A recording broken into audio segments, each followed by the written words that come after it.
My name's Elise. I'm 34, and last Sunday, my family decided my lake house belonged to them. Sun stripes the dining room. Crystal throws tiny rainbows. Mom sets down rosemary beef. Dad carves like it's ceremony. I ask for a small slice. He serves a mound. "You're all bones," he says. Eyes on the meat. The front door swings wide. My sister Sabrina breezes in. The golden child with weather and excuses. Cole trails behind. Juggling backpacks. The kids swarm chairs. Traffic by the outlets was insane. Sabrina announces, glowing in that way she gets when a plan's already done. We eat. Small talk evaporates as soon as I answer. Dad quits his coal about stocks.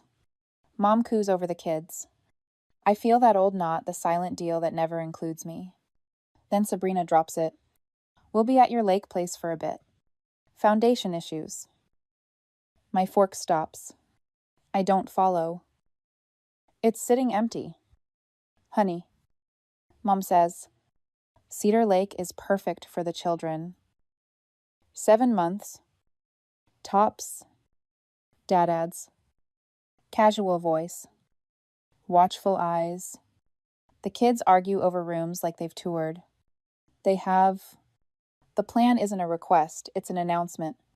I set my napkin down. Calm. Deliberate. Not this time. "Elise," Mom warns. Dad's tone shifts into client handling mode. "Be reasonable. You've never done the same for me." I say. Even. True. Cole studies his plate. I pull a manila folder from my bag. Permits. Schedules. Signatures. Full renovation. Booked 3 months ago. Down to the studs. 9 months. Silence. Dad's knife stops midair. Mom's water glass hovers.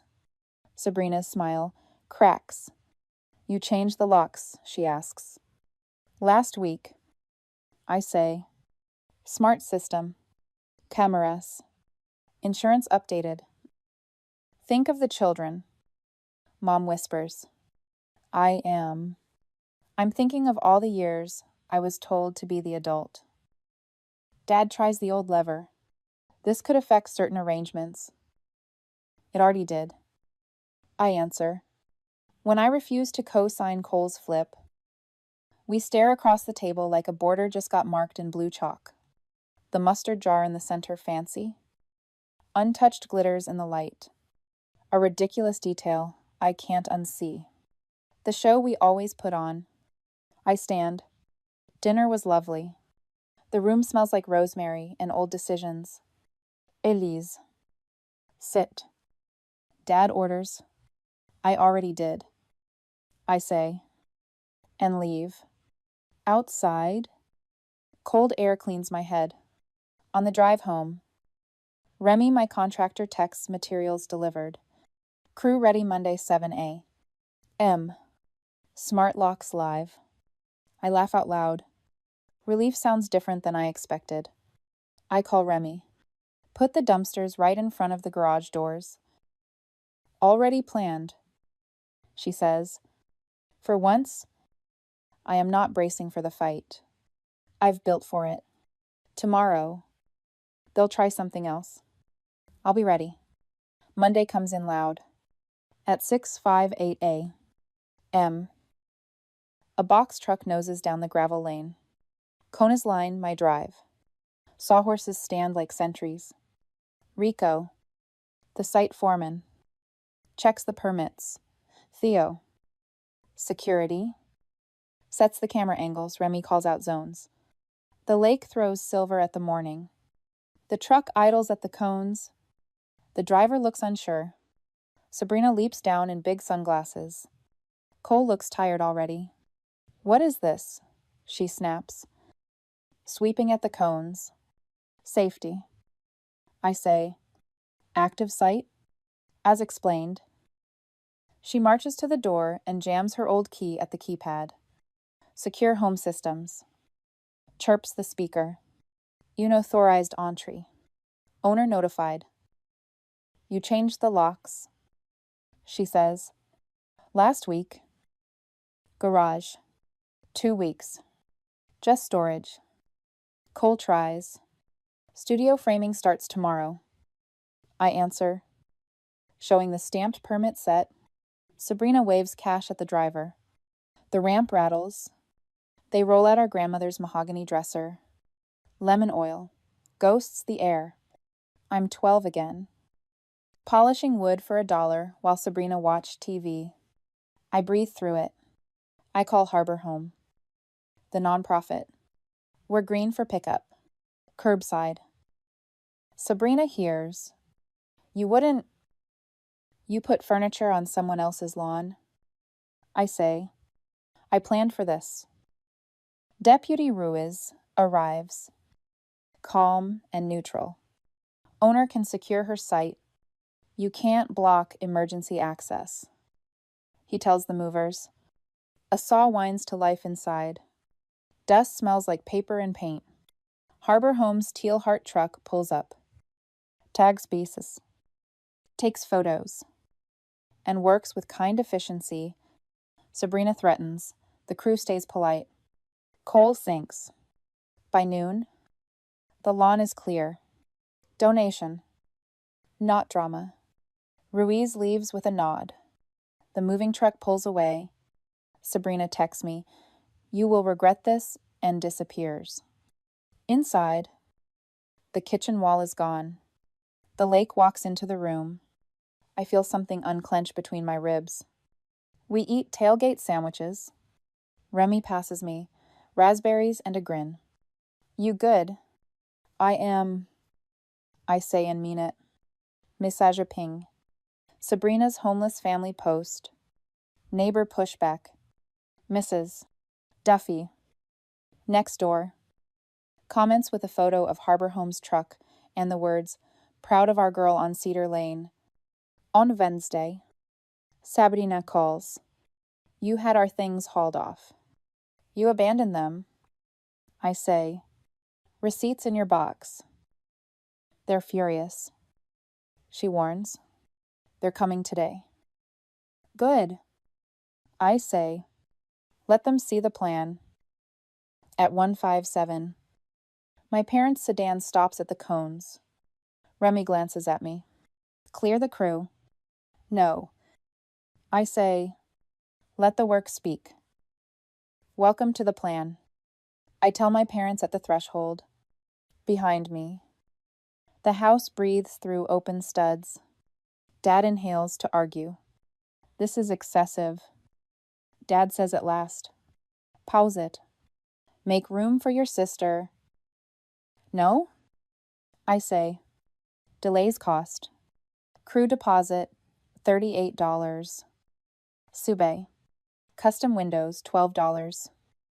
$7. Engineer $4. Ling ling ling. Permits $1. eBay Basher. Pauses pay twice. Mom steps inside. Dust on her coat. The children can't live in chaos. They won't. I say. I booked storage and pulled rentals. $1. 950. Yuan. eBay. Yuan. 400 available next week. Dad calls me inflexible. I'm consistent. I answer. I lay a thin binder on a sawhorse flood. Photos brown water to the outlet. A couch adrift. A dead moth in varnish. Receipts. My notes. 3 years ago. I say, you were on a cruise. I paid $28. Ling ling ling. Slept on a cot for 10 nights. No ride. No help. Mom flinches. I didn't know it was that bad. You didn't ask. I say. We walk to the old primary. Sun spills across plywood. The lake is a sheet of light beyond the frame. This will be my studio. I tell them. A door that closes. Mom touches a beam. You're making a home.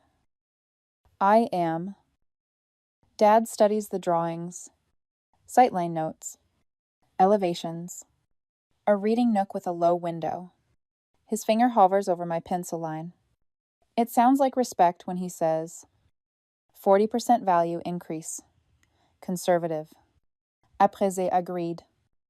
I say, handing the page. For a moment, his posture shifts by a degree. Pastor Williams arrives my dad's idea. Remy hands him paper booties with nurse-level authority. Find common ground, Dad asks. Do you want common ground, Pastor asks me. I want honesty. I say, and a ceasefire. Ask to visit. Ask for help. If I say no, it stands. He turns to my parents. Did you decide about Elise's home without asking? Yes. Dad admits. We assumed she'd agree. Because she always has. Mom says. And why does she always agree, he asks. Because we made it easy to ask her. Dad says. Then grimaces. And hard to say no. Pastor nods. This is what no looks like. Not punishment. Structure. Mom pulls out a tissue-wrapped jar of Dijon with a little gold spoon. I brought this, she says, embarrassed. It felt nice. We never open it. I say, laughing. Then let's open it, she says. Remy produces crackers like a stage magician. We taste mustard in a skeleton house. It's sharp and ridiculous and exactly right. Sabrina posts another selfie. Neighbor push back. Pastor's phone pings. He doesn't bite. Outside, my parents start to leave. Dad lingers by the cones. Extends a hand. It's brief. Careful. Email the plans. He says, with notes? I will. A beam slides into place overhead with a sound like a period on a necessary sentence. We all look up. That night, Mom texts dinner Sunday. Just us. No surprises. I'll come. I reply. If I'm ambushed. I leave. No ambush. She writes back. The dining room looks the same. Burgundy napkins. Crystal rainbows. The mustard jar sits in the center. Now our private joke. My bag strap loops around my chair leg. Exit option. Not a threat. Thanks for coming. Mom says. It sounds practiced. Ground rules. I say. No surprises. No decisions about my house. No extra guests. Agreed. Dad says. He gestures to the empty seat beside me. For Cole? Alone. Cole arrives with damp hair and a folder. We found a rental. It says quietly, month to month. It's fine. Lease copy slides across the table. Clean. I nod. Good. Handles storage Monday. I covered the fee. I'll reimburse you, he says. And I believe him. We reach the pivot softly. Elise. Dad says. Careful. The community is aware. Sabrina's posts created reaction. I say, Mrs. Duffy is my PR firm. Cole opens his folder. Before you hear it elsewhere, Sabrina asked a friend's husband to draft a discussion letter. He passes it to me. Constructive trust. Equitable interest. Family assets. It claims my down payment came from pooled funds. No dates, no names. Designed to spook. It's sloppy. I say, and false. We gave you $1. 500 after graduation. Dad offers. A gift? I spent it on a laptop. I say, check my tax folder. I pull my purchase packet wire confirmation. Closing disclosure. Bank statements? No gift letter. Siba Arshmayuan. Ling ling ling. My account. No co-signers. You were on a boat that week. Cole exhales. I'll tell them to stand down. We clear plates together. It feels like a small treaty. My phone buzzes in the hall. City Inspector anonymous complaint. On site now. Of course. New angle. Same playbook. I'll be there in 20 minutes. I say, at Cedar Lake. The inspector checks, stamps, and dates. Remy meets him with a tidy folder and trades code with him like pros.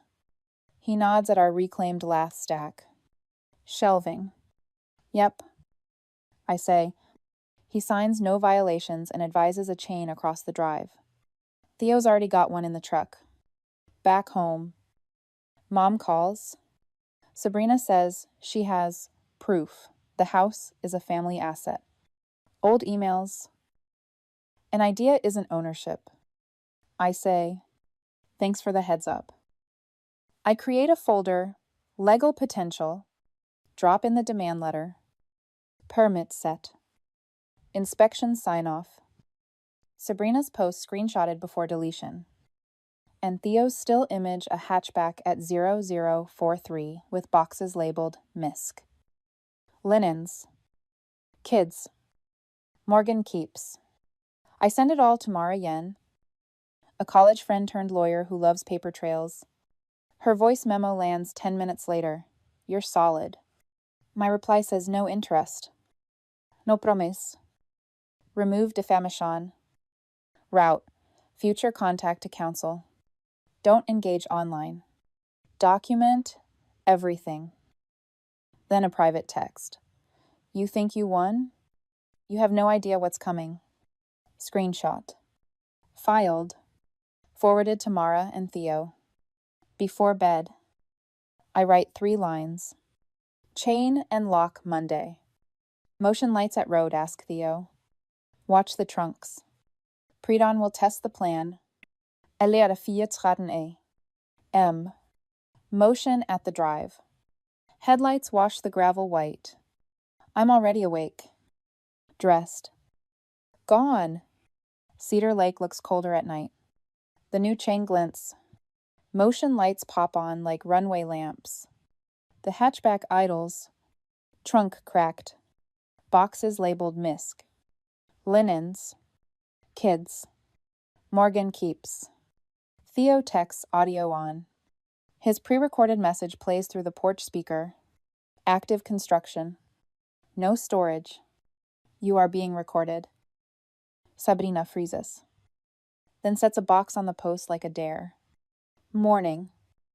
I say, stepping into the light. You can't keep us out forever. She says, I can keep you out today. I say, that's enough. Depute Ruiz pulls up. Calm presence. Everyone okay. Unwanted drop-off. I say, Sabrina lifts a silver spray can. Theo steps half a pace. Rees raise a palm. Ma'am, vandalism makes this simple. She stops, yanks at the box. The tape gives. Papers skid over wet gravel. A notary stamp glints. Another page shows my mother's signature scanned. Not written. Where did you get that, I ask. It's proof, she says. Mom said the house was for family. I have emails. I call Mom on speaker. Did you sign an affidavit for Sabrina? What? No. Mom says. Shocked awake. She copied my name once in 7th grade to skip algebra. I grounded her. Pause. I should have grounded myself for not holding the line. The loop in the Y is wrong. The S leans left. It's a photocopy of a scan of a memory. Load your papers. Ruiz says gently, leave now. If you abandon boxes, they're treated as abandoned and collected. Sabrina stares at me like I invented gravity. You think you're better than us? I think I'm in charge of what I own. I say. She kicks the box. The friend in the hoodie whispers, Sabs. Come on. They leave. Not fast. Just done. Remy arrives with coffee and pastries. Inspection of the soul at dawn, she says, and hands me a croissant. We walk the frame. Electrical by noon. Plumber after. Windows at 4. Estudio door Thursday. Born ready to pick hinges. She teases. Born ready to pick documentation. I say. An email from Mara lands her response to counsel clean. Spine straight. CC'd to Cole. I append our inspection sign-off as a courtesy to avoid additional anonymous complaints. Cole replies, Thank you. I'm handling our move. Mrs. Duffy arrives at the cones with warm bread. The harbor homeboy Jace mowed my strip. She says, He's staining that dresser chocolate brown. Wants to be a carpenter now. Imagine. I can. I say. And mean it. Dad calls. I told Sabrina she does not have our support for legal threats. He says, A beat. Softer. I'm sorry I taught you to run. We both let the sentence sit. By late afternoon, the window crew tips glass into frames. The lake steps inside. We sign the big beam with Sharpie's crew. Neighbors. Me. For Jace. Someone writes. For the second chance. I add. For a door that closes. My parents arrive with coffee in a bakery box. Paper booties on, without being asked. Mom reads the Sharpie notes like prayers. Dad palms the Oak Island like he's checking a ledger and finally smiles. They sign the beam, Mom, for room at the table. Dad, listen. The hatchback returns. Sabrina lifts Grandma's hope chest from the trunk and sets it on the gravel. She opens it, quilt. Envelopes. A wooden recipe box with a brass hinge. On top, Grandma's hand mustard homemade. My knees go soft. I hate that they do. Watch this. Sabrina says, stepping toward the porch with the recipe box. Theo blocks the step. Ruiz's SUV idles at the curb. The crew stills. Sabrina looks at Mom's face. At our beam. At me. She sags. The lid slips. An envelope slides forward. Caught under the lip. Addressed to Elise and Sabrina. Open when ready. Give me the box. I say, careful. We'll open that together. She flinches. No. Then keep it. I say, keep what's yours. But you don't get this house. Her voice loses its performance. Dad, tell her. I can't. He says, not anymore. She drops the box in the chest, slams the lid, scrapes her knuckles on the latch, wipes her eyes with the back of her hand, and drives away. Silence. Real. Not cruel. We saw the envelope. Mom whispers. If she brings it, we'll open it. I say, if she doesn't, I'll still build my kitchen. Mustard, Mom says. Watery laugh. Bread. I say, smiling. Mara's voicemail preservation letter for any forged docs filed. No trespass notice ready. Keep building. Inside. The beam holds our names. Outside. The chain holds the line. The doorbell rings at 8:02 a.m. Porch cam Sabrina at the chain with an envelope in both hands. No chest. No boxes. One rule. I say over the intercom, we talk. No shouting. No surprises. She nods. Theo lifts the chain. Remy rolls paper over new floors. Cabinets in. Counters covered. We left a panel open above the beam. Our names are visible in black loops. Sabrina follows the blue tape path without being told. That feels new. She offers the envelope. From the chest? She says. I read the note. Not the cards. We sit on a sawhorse bench by the lake window. The envelope smells faintly of Grandma's linen drawer soap. Starch? A little cinnamon. I read the note aloud. Girls. 2 things. Live in a house. Love and rules. Without both, you get a museum or a storm. Elise. You were born with a list in your pocket. Sabrina. You were born with a door open. Learn the other thing. I once saved a fancy jar of mustard for guests until it turned bitter. Don't save the good things for company. Use them on an ordinary sandwich. The chest is Sabrina's to keep. The recipes belong to whoever cooks them. The letter inside belongs to you both. Open it when you're ready to hear the same truth 2 ways. P.S. Neither of you owes anyone your home. A table is an invitation, not a right. Grandma Ruth. We open the inner envelope together. 2 cards. 1 E. 1 S. We trade. Mine, Elise. You carry the house like a beam. Put it down sometimes. Let the door latch. Let the windows open. If your yes feels like a bruise, try no.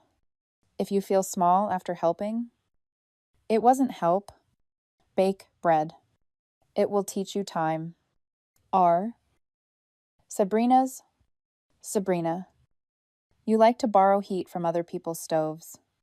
Build your own. Spark without a hearth burns hands.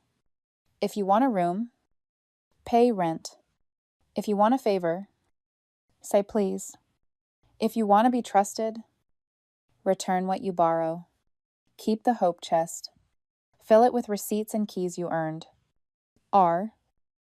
Sabrina breathes out. I'm sorry. She says bare. Not performed. For the boxes, the letter, the posts, all of it. I kept pushing because pushing worked. Until you moved the wall. You forged Mom's name. I say, line on a page. A friend helped. She says, it was stupid. Morass letter landed. We're done. Good. I say, have your counsel confirm. In writing. She looks around. It's beautiful. She says, I wanted the room with the blue view. You can stand here and look. I say, anyone can. She returns my old winter coat clean. Mended. Then sets the recipe box on the counter. Grandma's bread. She says, handing me the card. You first. Okay. I say, I'll try. I will spreadsheet it, obviously. Mom's in the car. She adds, if you'll let her in. She can. I say, 5 minutes. Paper booties. Mom comes in, learns the path, kisses my cheek. You did it, she whispers. Weeks fold in, floor down. Paint chosen one, almost white. One, actually white, yes. I contain multitudes. The studio door is heavy and kind. When it closes, quiet sits down like a friend.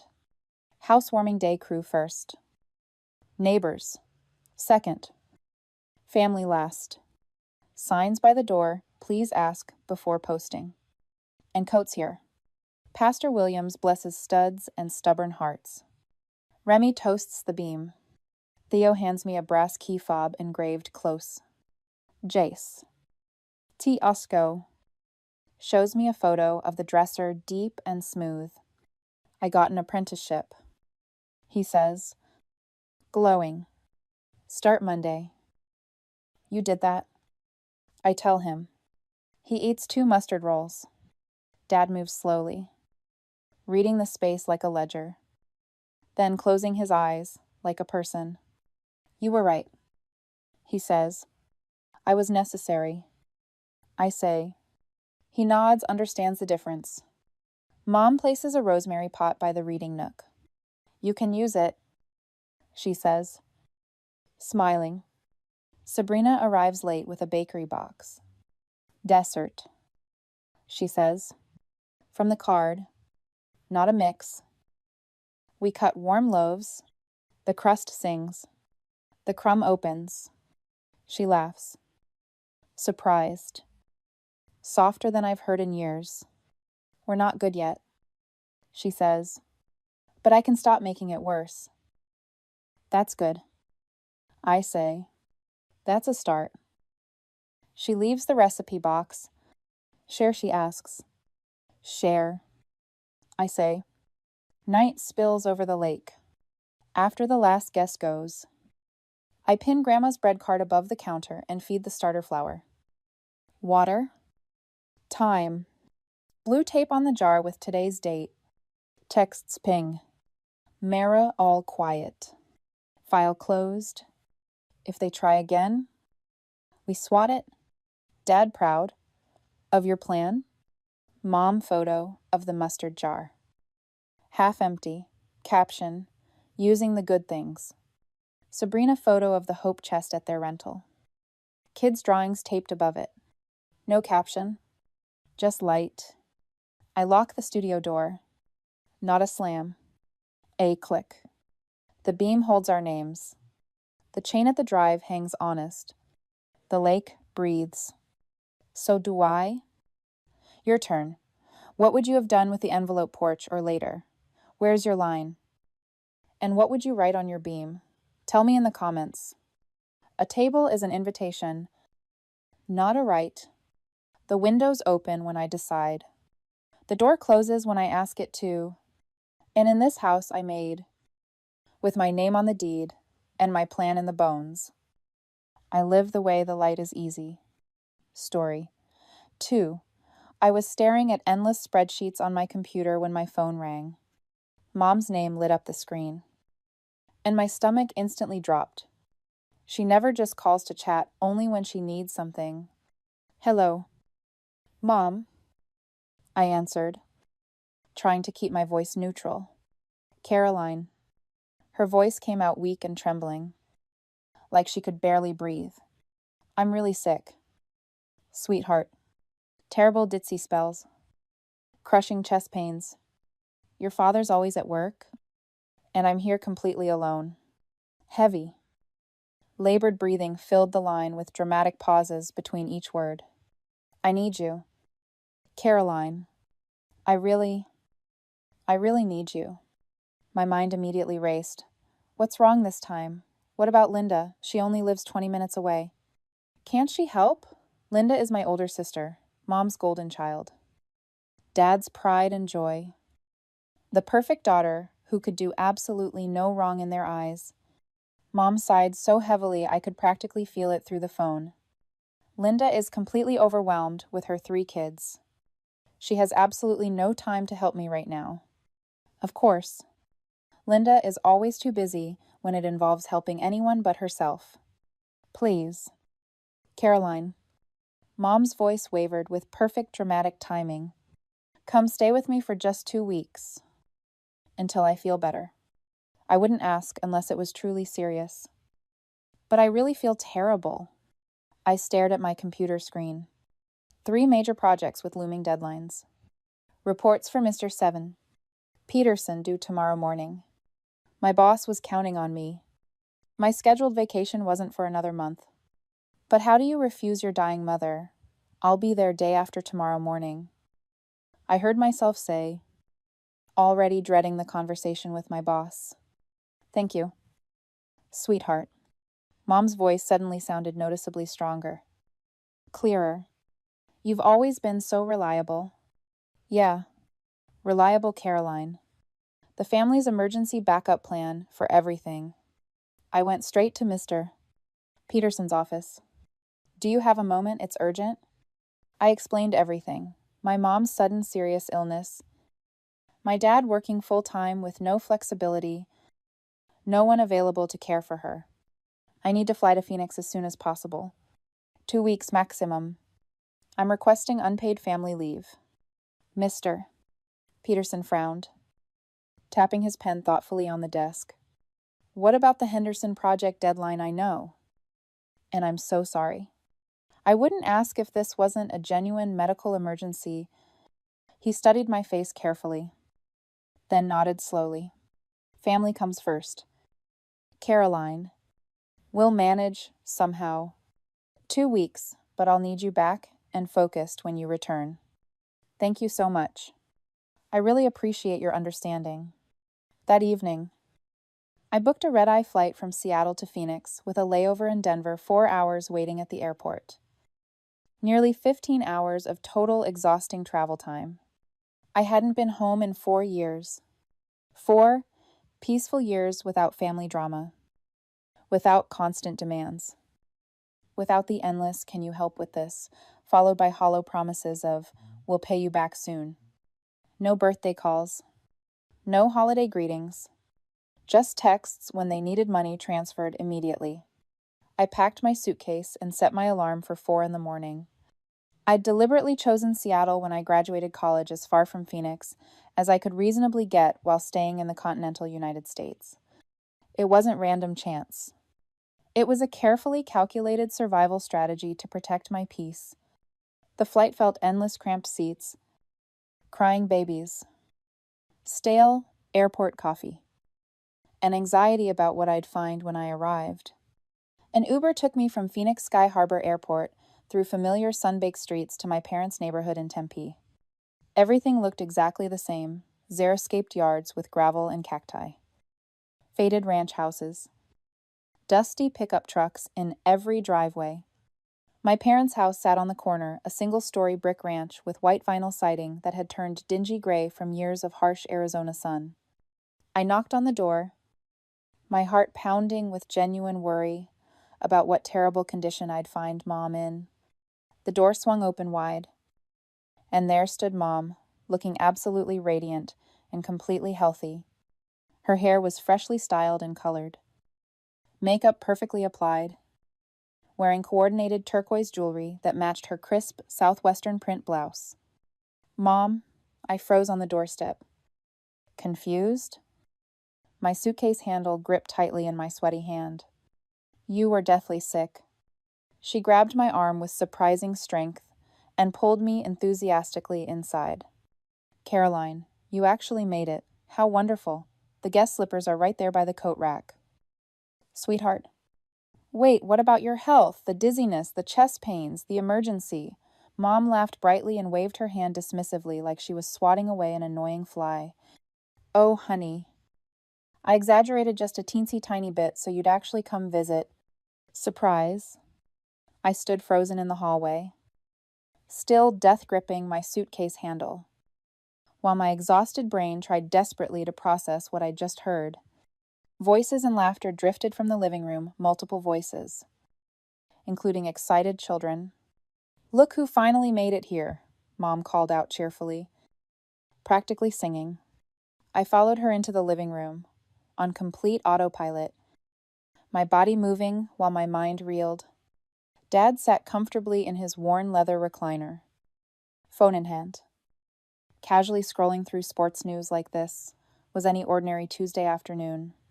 Linda, her husband Mike, and their 3 kids, 8-year-old Emma, 6-year-old Tyler, and 3-year-old Chloe were sprawled across the sofa and carpet, surrounded by shopping bags and glossy vacation brochures.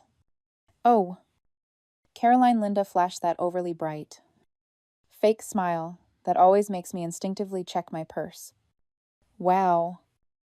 She actually showed up. I honestly half thought you'd bail on us. Dad glanced up briefly from his phone. Hey there. Quito. How was the flight? Get any sleep on the plane? What's going on here?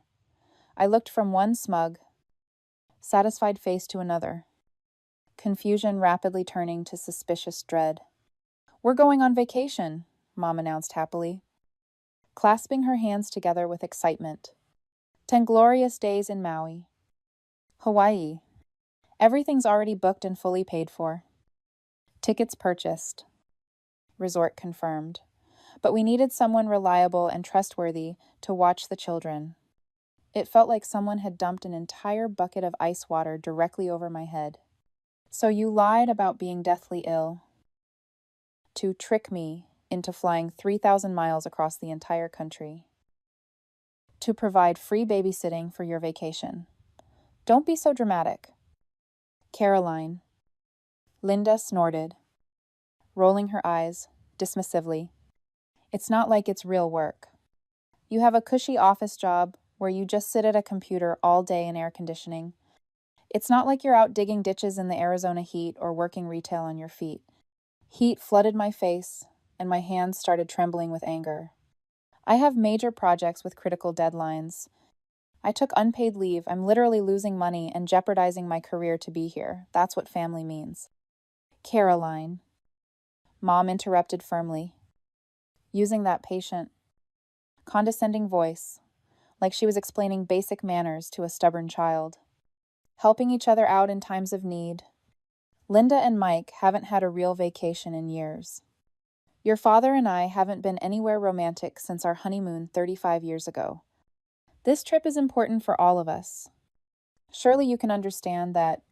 I looked at their faces satisfied, confident, comfortable, entitled, not even slightly embarrassed or apologetic, about the elaborate manipulation. They'd lied to me, completely deceived me, lured me across the country under completely false pretenses, and now they expected me to smile gratefully and thank them for the privilege of serving them. I could have exploded right there. I could have screamed everything I'd held inside for 32 years of being the family scapegoat. But something stopped me. Maybe my deeply ingrained habit of being good Caroline. Or maybe a sudden, beautiful plan forming crystal clear in my mind. I took a deep, steadying breath, forced my face into a carefully neutral expression, and managed a tight smile. You know what? You're absolutely right. Family should help family. When exactly are you all leaving? The tension in the room evaporated instantly like morning dew in the desert. Mom actually clapped her hands together with pure glee. See. Robert, I told you Caroline would understand. She's always been our sensible, dependable girl. We're flying out day after tomorrow. Sweetheart, Wednesday afternoon at 2 o'clock. Perfect. I thought, absolutely perfect timing. That evening, we all sat down to dinner together. Mom served her signature dish, Cincinnati-style chili over spaghetti. Literally the only thing she could cook that was even remotely edible.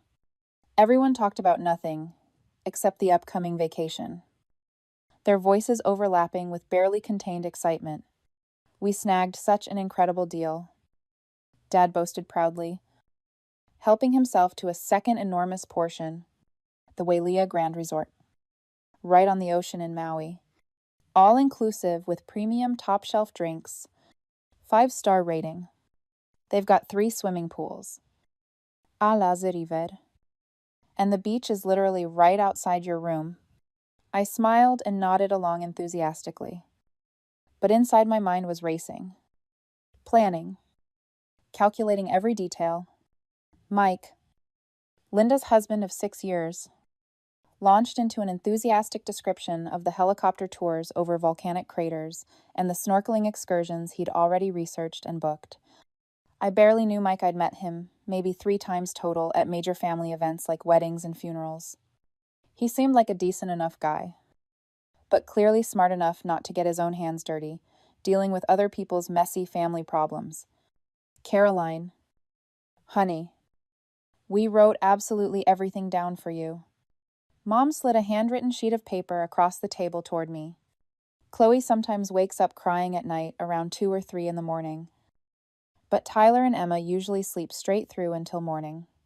Tyler absolutely won't eat from shared plates. He needs his own separate plate for everything. Or he'll have a complete meltdown. And Emma needs her special purple lavender blanket to fall asleep, or she gets extremely fussy and cranky for hours. I nodded carefully. pretending to study the detailed list with great attention and concern.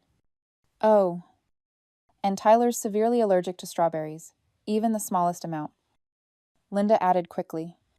Even a tiny bit will make him break out in terrible hives all over.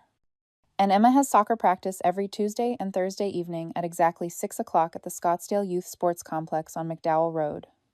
Coach Martinez gets really annoyed if parents are late, so don't be late picking her up. No problem at all, I said evenly and calmly. Even though I didn't have a car here in Phoenix and had absolutely no idea how I'd transport a child to soccer practice halfway across the city, I'll figure it all out somehow. After dinner finally ended, Linda's family headed upstairs to settle the overexcited kids into the guest room for the night. Dad turned on a basketball game on the big screen TV at high volume. Mom went to the kitchen to load the dishwasher, humming cheerfully to herself. I seized the perfect moment and quietly escaped to my old childhood bedroom, now sadly converted into a cluttered storage room, piled high with cardboard boxes, old dusty furniture, and forgotten holiday decorations. My old twin bed was shoved into the corner, barely visible behind everything.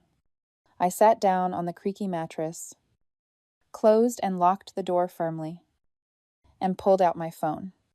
My hands trembled slightly with anger and adrenaline as I dialed Mr. Peterson's personal cell number.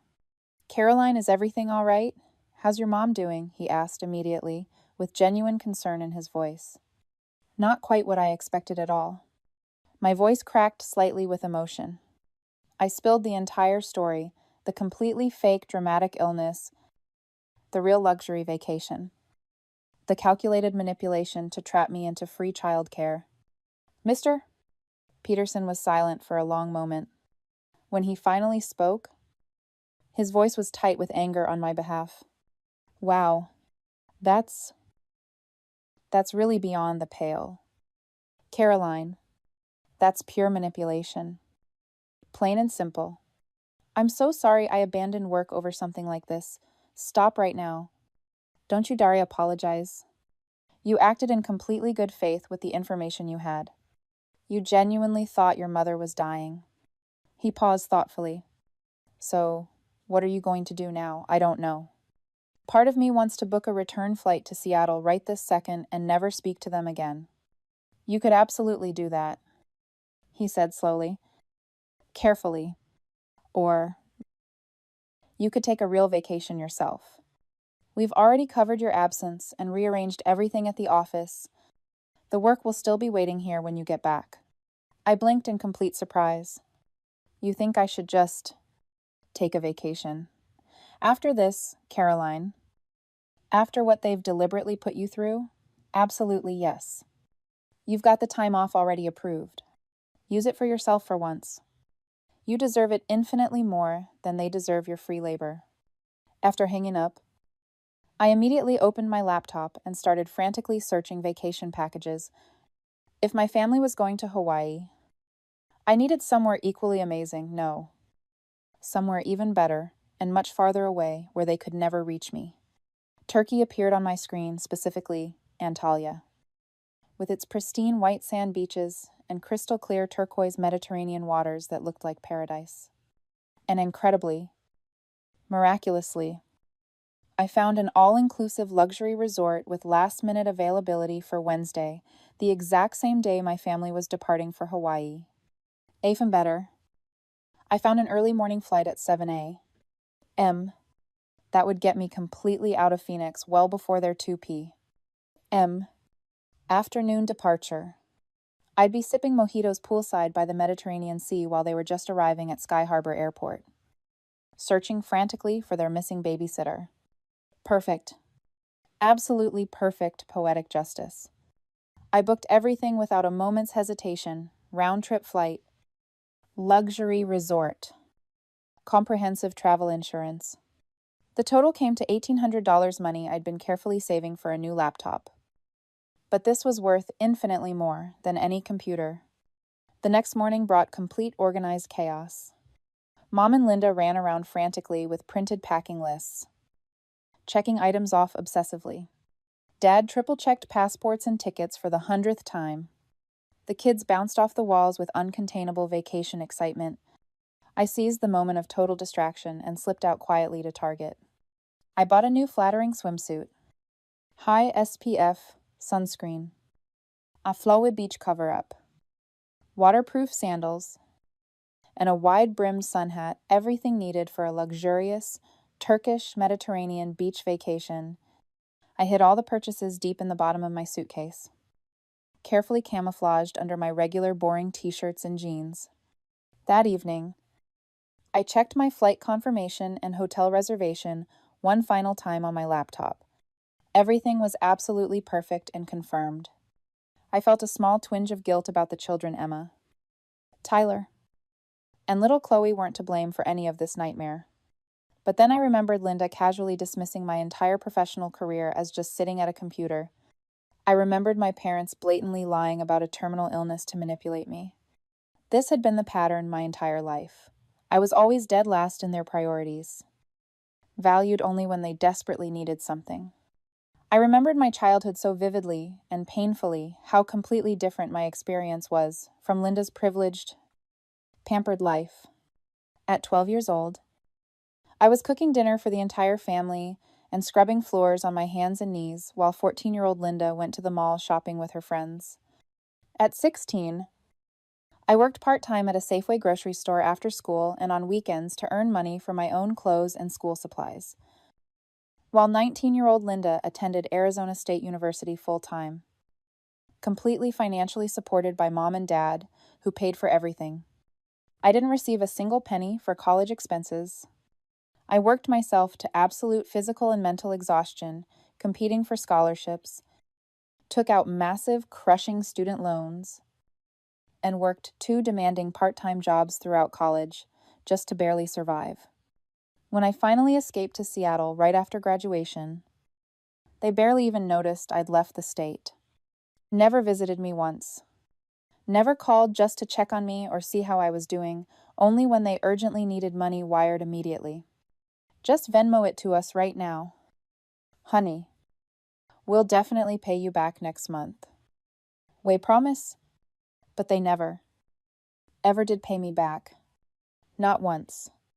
And now this, the absolute height of cynicism and cruel manipulation, faking a terminal illness to force me into providing free childcare so they could all enjoy a luxury Hawaiian vacation without me. No, I felt absolutely zero guilt anymore. They'd made their selfish choices. Now I would make mine. On Wednesday morning departure day, I woke at 5 acetate M to my phone's silent vibrating alarm. My flight departed at 7. Theirs left at 2 in the afternoon. I needed to leave the house by 5:45 to reach the airport with comfortable time to spare. I dressed quietly in the pitch darkness, then carefully and silently opened my bedroom window. The thick oleander bushes in the side yard would hide my suitcase perfectly until I could retrieve it. I lowered it down as softly as possible, wincing at the muffled thud when it hit the dirt below. Minutes later, Mom knocked briskly on my door. "Caroline, are you awake yet?" "Sweetie." She opened the door without waiting for an answer. Already fully dressed, for travel in comfortable stretchy pants and a light cardigan sweater. "Good. You're up early." "Yeah. I thought I'd run to the 24-hour Walgreens before you all leave," I said casually, pulling on my shoes. "Pick up some children's Tylenol and a few other things for the kids, just in case anyone gets sick. You're such a thoughtful, caring girl." Mom looked genuinely pleased with me for once in my life. "We're leaving for the airport at 11:30 sharp. You'll definitely be back by then." "Right, of course," I lied smoothly, maintaining perfect eye contact without flinching. 20 minutes maximum. Tops. I went downstairs, waved casually to Dad, who was already in the kitchen making his morning coffee, and headed straight out the front door, calling cheerfully, "Be right back." I walked quickly around the side of the house, yanked my suitcase out from under the oleander bushes, brushed off the dirt, and speed walked down the empty street. As soon as I turned the corner completely out of sight, I opened the Uber app with shaking hands. The driver arrived in 3 minutes flat. Phoenix Sky Harbor Airport. Please. International Terminal. I told him. Climbing in. I turned off my phone completely. The airport was moderately crowded for an early weekday morning. But I didn't care at all. For the first time in my entire adult life, I felt completely and utterly free from their control. I breezed through check-in and TSA security, found my gate, and sat down with overpriced airport coffee and a magazine. I didn't turn on my phone even once, knowing full well it would soon explode with increasingly frantic and furious messages. When they announced boarding for my Turkish Airlines flight to Istanbul with a connection to Antalya, I walked onto that plane with the biggest, most genuine smile on my face.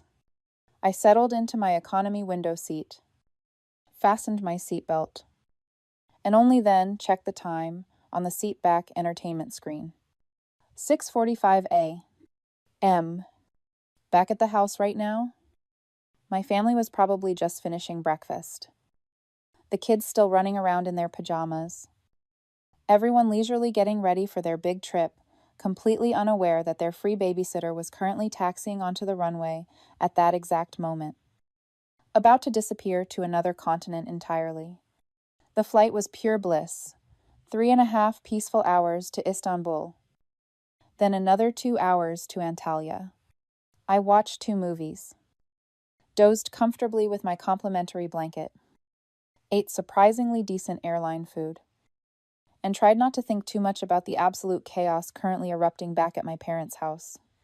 When we finally landed in Antalya, Turkey, it was early evening local time, which meant late morning back in Phoenix. While waiting at the baggage carousel, surrounded by excited vacationing tourists, I took a deep breath and finally powered on my phone. It went absolutely berserk, like an angry hornet's nest that had been violently kicked. 32 missed calls, 57 text messages, 14 increasingly frantic voicemails. I scrolled through the messages, watching the fascinating progression from mild confusion to rising panic to absolute volcanic fury. Mom 7:15 a.m. Where are you? Honey, the pharmacy shouldn't take this long. Mom 7:45 a.m. Caroline. Call me back immediately. We're getting worried. Dad 8:30 a.m. If you're not back in the next 10 minutes, we're going to miss our airport shuttle. Linda 9:00 a.m. Caroline. This isn't funny anymore. Where the hell are you? Mom 9:30 a.m. You selfish, ungrateful bitch. After everything we've done for you over the years. Linda 10:15 a.m. I can't believe you would do this to your own family. The kids are crying and asking for you. Dad 11:00 a.m. We had to cancel everything. Do you have any idea how much money you just cost us? Thousands? The messages grew progressively more vicious, accusatory, and insulting with each passing hour. I put the phone away without responding to a single one, grabbed my purple suitcase from the carousel, and headed outside to catch the hotel's shuttle van. Antalya greeted me with warm sunshine, a gentle sea breeze carrying the scent of salt and jasmine flowers, and the most beautiful deep blue sky I'd ever seen in my life, the perfect combination for a fresh start. The hotel shuttle driver was incredibly talkative and enthusiastic. He spent the entire scenic 30-minute ride telling me about the ancient Dudin waterfalls, the historic old town of Kalechi with its beautiful Ottoman-era architecture, and the best authentic local restaurants that tourists never find on their own. The hotel exceeded every single one of my already high expectations, gleaming white Mediterranean-style buildings with terracotta roofs, multiple sparkling swimming pools at different terrace levels, towering palm trees, swaying gently in the breeze, and the crystal clear turquoise Mediterranean Sea just mere steps away from the pool deck. I checked in at the elegant marble front desk, took a long, hot, therapeutic shower in my beautiful room, changed into my brand new swimsuit, and only then, feeling clean, refreshed, and ready for battle, did I decide to face my family directly.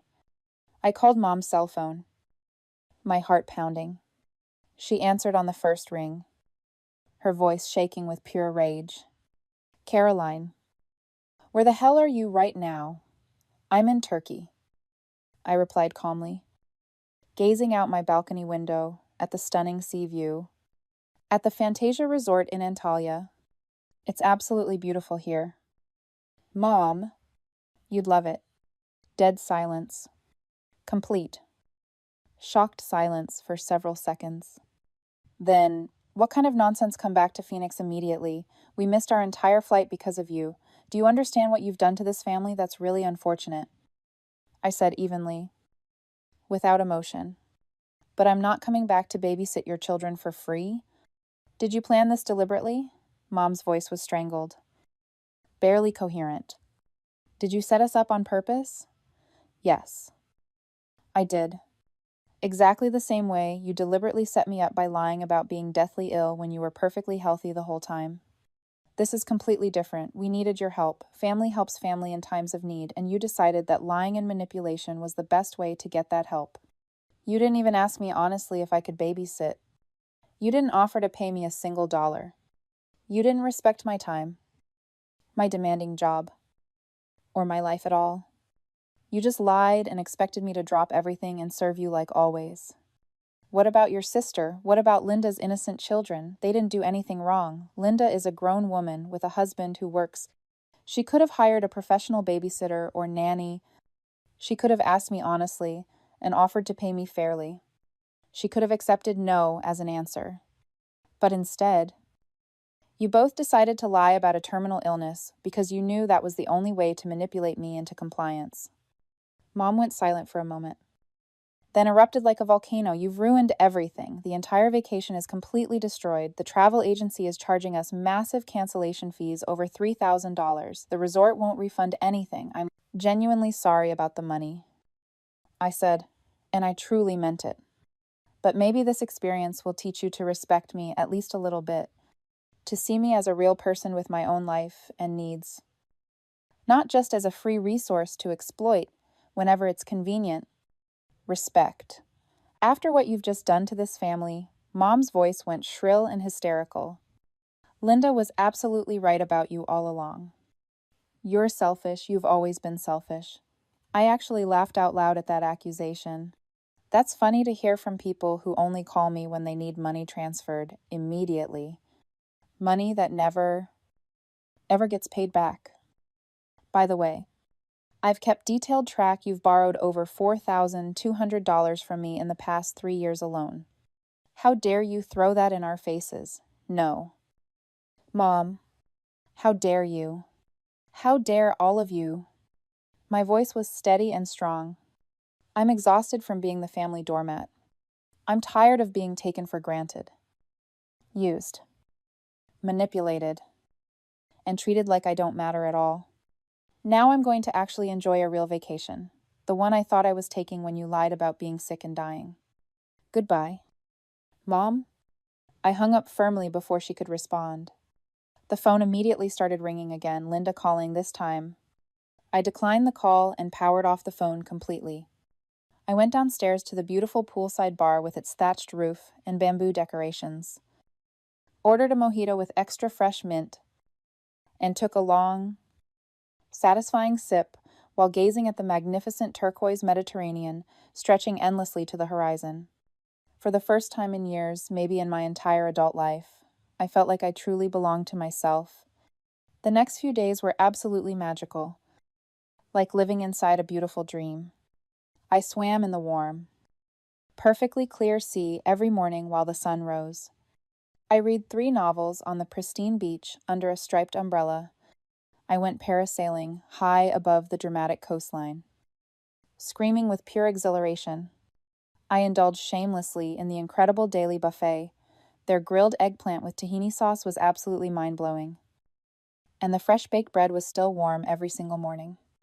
I turned on my phone once each evening to check work, emails. Everything was running smoothly. Mr. Peterson assured me warmly, and to post carefully selected photos to my Instagram stories, beach selfies with the sparkling water behind me. Rainbow-colored cocktails with tiny umbrellas. Picture-perfect sunsets painting the sky, brilliant gold and pink. Photos of delicious Turkish food, artfully arranged on blue and white ceramic plates. Linda responded to every single story with increasingly bitter private messages. I hope you're happy with yourself. Mom hasn't stopped crying for 2 days straight. The kids keep asking where Aunt Caroline went. What am I supposed to tell them? You've completely destroyed this family. I hope your selfish vacation was worth it. Dad had to take extra shifts to cover the cancellation fees. Thanks a lot. I ignored every single message and kept posting beautiful photos. Let them see exactly what they were missing. Let them realize I was done being their servant. On the 4th day, I met James at the hotel's elegant beachside bar during sunset happy hour. He was a pharmaceutical sales rep from Chicago. Staying a few extra days after a major medical conference in Istanbul, his presentation finished early. So he'd extended his trip to actually relax for once instead of rushing home. We clicked instantly over strong Turkish coffee and honey-soaked baklava. He wasn't at all surprised or judgmental when I told him my entire family drama story. I have an almost identical situation. He chuckled, shaking his head ruefully. My ex-wife's entire family still tries to manipulate me into free handyman work. Last year I was supposed to fly to Milwaukee for my nephew's graduation ceremony, but it turned out to be a complete setup to renovate my ex-mother-in-law's entire kitchen for free. I rented a car and drove to Wisconsin Dells instead. Spent the whole weekend at a water park resort eating junk food. We spent the rest of my vacation together, nothing serious or romantic. Just genuine, easy companionship. It was wonderful being with someone who valued me for who I actually was. Not as an unpaid servant or ATM machine. By the end of my week in Turkey, I felt completely renewed, stronger, clearer, and more confident than I'd ever felt before in my life. I said goodbye to James at the airport, exchanged phone numbers and social media without any illusions about long-distance relationships, and boarded my flight back to Seattle without a single regret. I still had 3 vacation days remaining when I landed back in rainy Seattle. I used them productively to deep clean my apartment, catch up on laundry, meal prep healthy food for the week, and mentally prepare myself for returning to work and normal life. Mr. Peterson sent me an encouraging message through our company chat. Welcome back Monday. Caroline. The Henderson project went smoothly. Hope turkey was restorative for you. The phone had finally stopped ringing constantly with family hysteria. Though somehow, the sudden silence felt even more ominous and unsettling than their righteous anger had been. Then, on the evening before I was scheduled to return to work, my phone rang with an unexpected caller. Aunt Martha, Mom's younger sister, who lived in Tucson. Caroline, it's Aunt Martha. Do you have a few minutes to talk? Honey, hi. Aunt Martha. I answered cautiously. We'd never been particularly close, but she'd always treated me kindly and fairly at family gatherings, unlike most of the others. So I heard about what happened with the vacation situation. Your mother and Linda have been calling every single family member, telling everyone you deliberately ruined their trip and cost them thousands of dollars. I sighed deeply. And did they happen to mention that Mom faked a terminal illness to trick me into flying 3,000 miles for free childcare? No. Aunt Martha said slowly, meaningfully. They somehow conveniently left out that rather important detail. I told her absolutely everything, the fake dramatic illness with the heavy breathing, the calculated manipulation, the elaborate trap they'd set, the complete lack of respect for my time or career. When I finished, there was a long, thoughtful silence on the phone. Good Lord, she finally said, her voice tight with clear disapproval. Your mother's always had a flair for drama. Caroline. But this crosses every line. This is manipulative and cruel. So you actually believe me, I asked, surprised and relieved. Of course I believe you. Sweetie, I love my sister dearly, but I'm not blind to her serious faults. She's always played obvious favorites with you girls. I saw it clearly when you were little how differently she treated you compared to Linda. It was wrong then. And it's still wrong now. Her words made my eyes sting with unexpected tears. For so many years, I'd thought I was just being overly sensitive or imagining the inequality. It turned out I wasn't the only one who'd noticed. Thank you for saying that, I whispered. You have no idea how much that means to me. Caroline, what you did definitely took courage. Aunt Martha continued carefully. I won't pretend it wasn't dramatic. But honestly, I don't blame you one single bit. Sometimes people need a bucket of ice-cold reality dumped directly on their heads before they'll actually change their behavior. We talked for another 20 minutes about family, boundaries, and self-respect. When we finally hung up, I felt validated and supported in a way I hadn't felt from my family in decades. At least I had one family member genuinely on my side. The next day I returned to work, refreshed and focused. Mr. Peterson greeted me warmly in the hallway with a genuine smile. Welcome back. Caroline, how was Turkey? Was it everything you needed? Absolutely wonderful, I said with complete sincerity. Thank you so much for the advice and understanding. It was exactly what I needed. And the family situation, he asked delicately, quietly. I shrugged philosophically, still dramatic. I'm sure, but I've decided I won't let them walk all over me anymore. I'm done being the family doormat. Good for you, he said firmly. Nodding. You're too valuable both here at work and in your personal life to let anyone treat you as less than you deserve. The following weeks passed peacefully and productively. No manipulative calls from my parents. No guilt-tripping texts from Linda. Just blessed silence and the space to breathe. I threw myself enthusiastically into work, caught up on all my projects, and even received praise from upper management for the exceptional quality of my recent presentations. I also started corresponding regularly with James from Turkey. He called from Chicago and admitted he couldn't stop thinking about me since we'd met. Then, almost exactly 1 month after my Turkish escape, on an unremarkable Tuesday evening while I was making dinner, my phone rang. Mom! I stared at the screen for a long moment, took a deep breath to steady myself, and answered, Hello, hi. Caroline. Mom's voice was strained and careful, like she was walking on thin eggshells. How are you doing? I'm fine. Mom, how are you better? She said stiffly. Formally, your father and I have talked extensively about what happened between us. I waited in silence, refusing to make this conversation easier for her.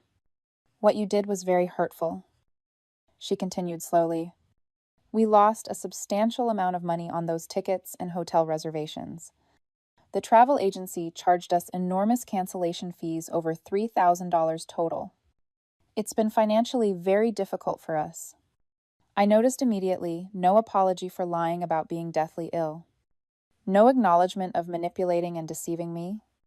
No recognition that they'd tried to exploit me. That's unfortunate about the money, I replied coolly. Maybe next time you should hire an actual professional babysitter instead of lying to manipulate family members into providing free labor. Mom sighed heavily. Like I was being completely unreasonable. We didn't really lie. Caroline. We just embellished the situation slightly to ensure you'd come home. That's what families do. They help each other out in times of need. Help goes both ways. Mom, from my perspective, and it looks like this. I help you constantly whenever you ask. And you take advantage of that help constantly. When was the last time you called? Just to check on me, not to ask for money. Not to request a favor, just to talk to your daughter and see how I'm actually doing. Long. Uncomfortable silence. That's exactly what I thought. I said quietly, "So what exactly are you suggesting?"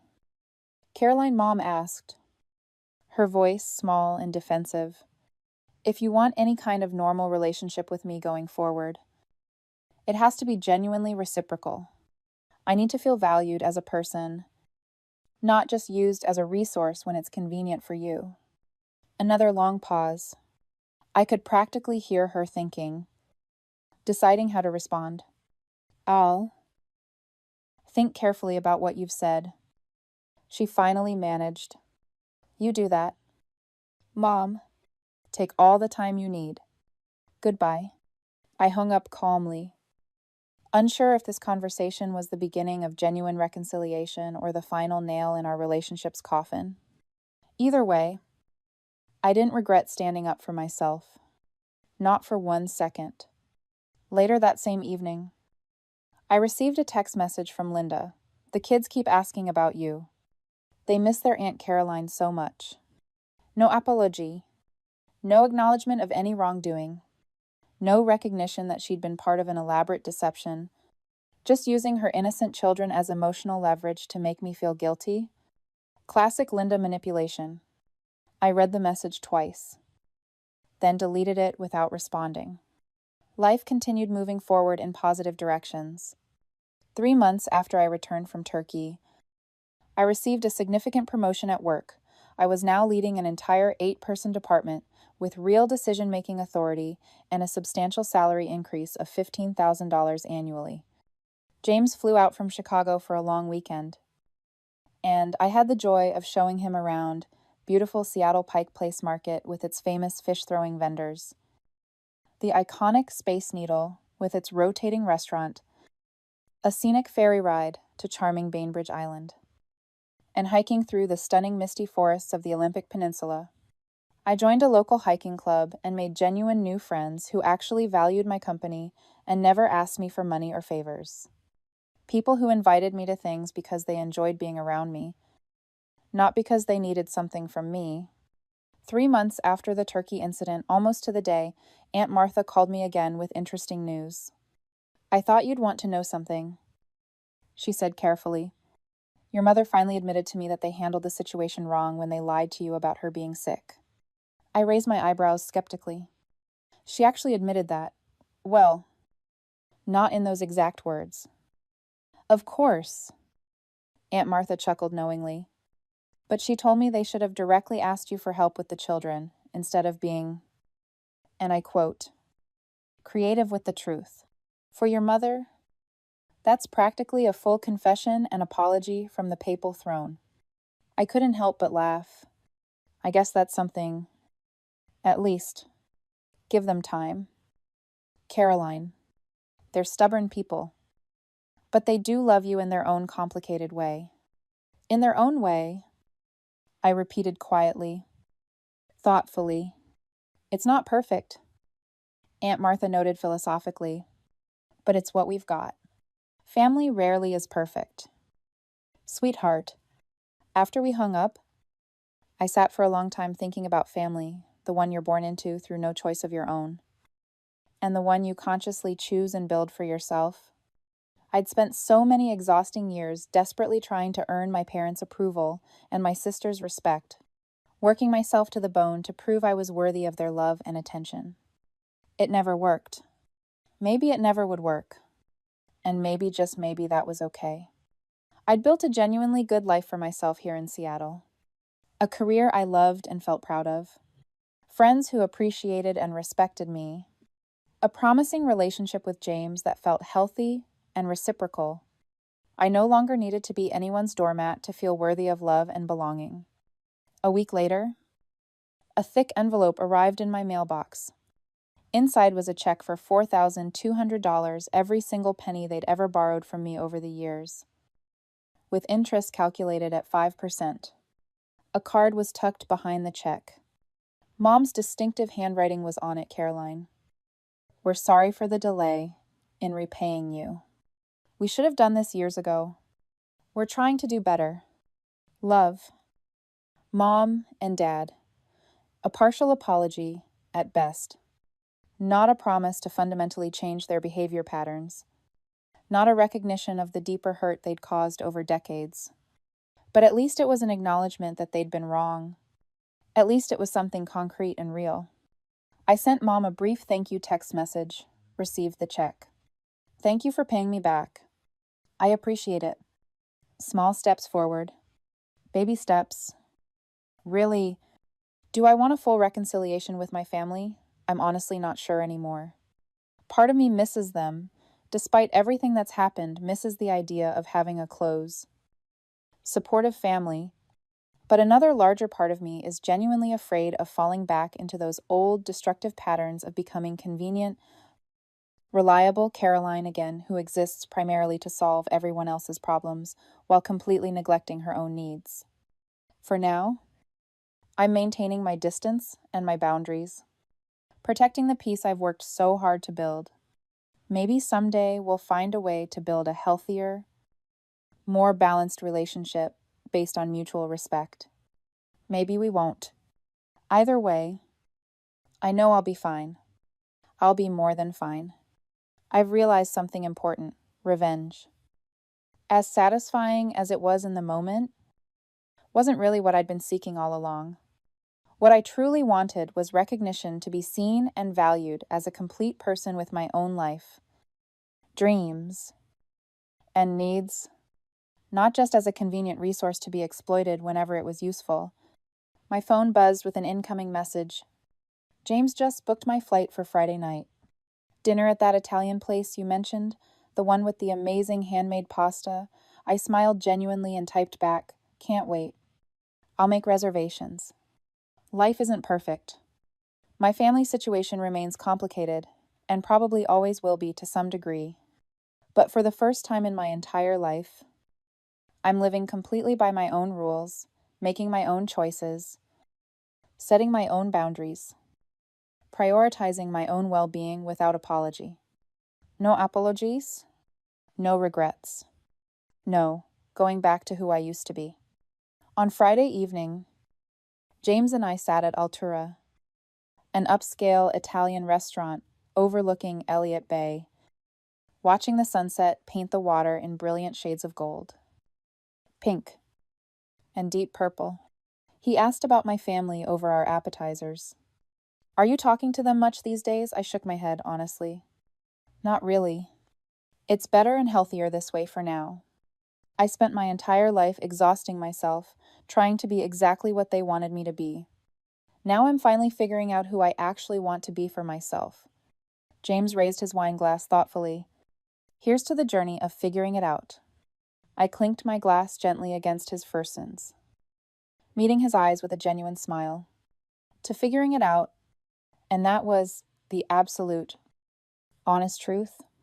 6 more months passed in a beautiful blur of positive changes and real personal growth. James and I decided to make things official. He accepted a job transfer to Seattle, and we moved into a beautiful 2-bedroom apartment together in Capitol Hill with an incredible view of the Space Needle and Puget Sound. For the first time in my life, I was building a real home with someone who truly saw me as an equal partner. Work continued to flourish beyond my expectations.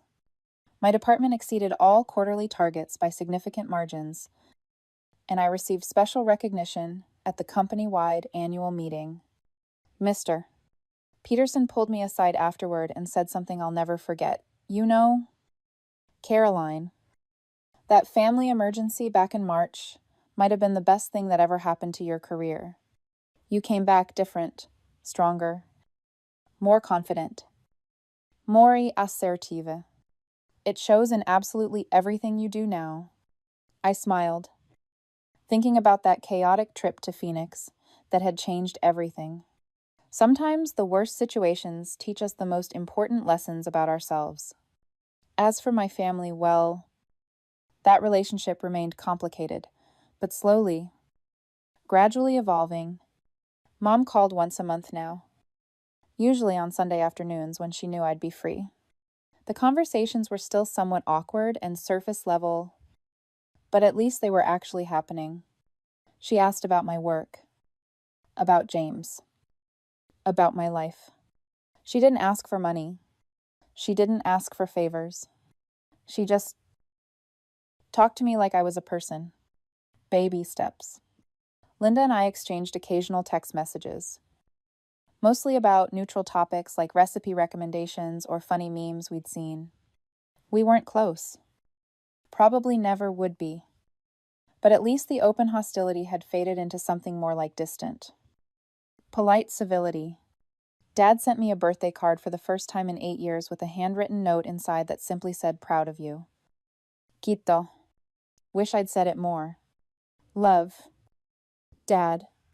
I cried when I read those words. Not sad tears. Something far more complicated.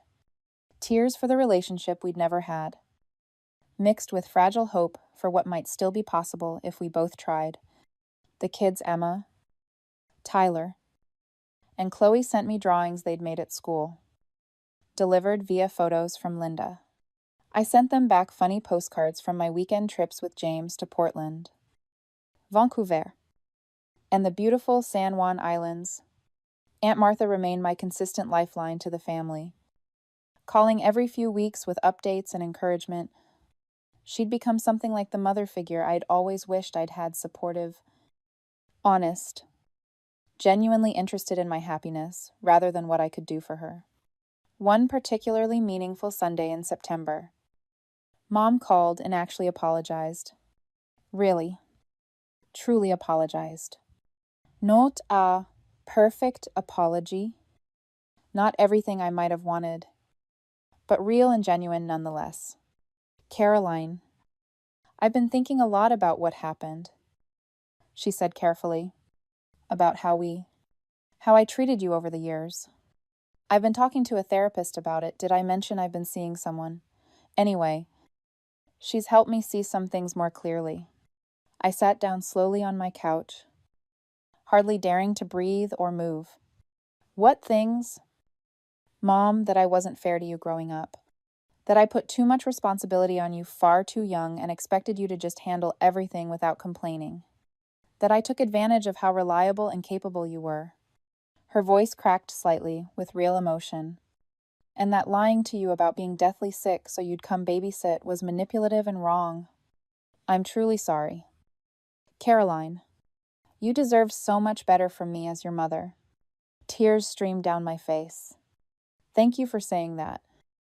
Mom, you have no idea how much I needed to hear those words.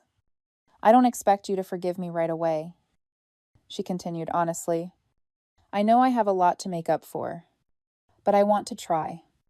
I want to do better. If you'll give me the chance, I'd like that." I whispered. "I'd really like that." It wasn't a magical instant fix that solved everything.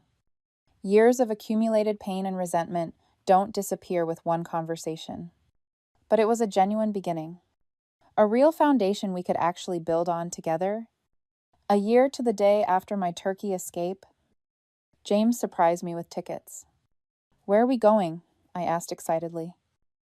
Examining the boarding passes he'd printed out. "Antalya." "Turkey." He grinned widely. "I figured we should go back to where you had your big liberation moment. Plus, I never got to see those Duden waterfalls or that historic old town you mentioned. And I hear the grilled eggplant is absolutely mind-blowing." I laughed and threw my arms around him tightly. "Have I told you lately that you're the absolute best? You might have mentioned it once or twice." He teased, but I never get tired of hearing it. We spent a glorious week in Antalya, staying at the same Fantasia resort where I'd stayed before. This time, though, everything felt completely different. Better. I wasn't running away from anything anymore. I was running toward something. Toward a future I was actively choosing and building with intention. On our last evening, we sat on the beach watching the sunset paint the Mediterranean in brilliant colors. James took my hand gently. "You know what I love most about you?" he asked quietly. "What's that?" "That you refused to stay small just to make other people comfortable. That you stood up for yourself, even when it was terrifying." that you chose yourself when no one else would. He squeezed my hand. You're the strongest person I know. Caroline. I leaned my head against his shoulder, feeling completely at peace for the first time in my life. The Caroline from a year ago, the one who dropped everything when her family called, who accepted being last priority, who never pushed back or set boundaries. She wouldn't have believed this moment was possible. But she'd been brave enough to take that first terrifying step toward real change, and everything else had followed naturally. Thank you, I whispered to James, for seeing me, for following me, for being my genuine partner, not my user. Always. He promised. Always. As the sun sank below the horizon and the stars began to emerge in the darkening sky, I thought about the long, complicated journey that had brought me here to this exact moment. The pain, the anger, the fear, the liberation, the growth, all of it necessary, all of it valuable.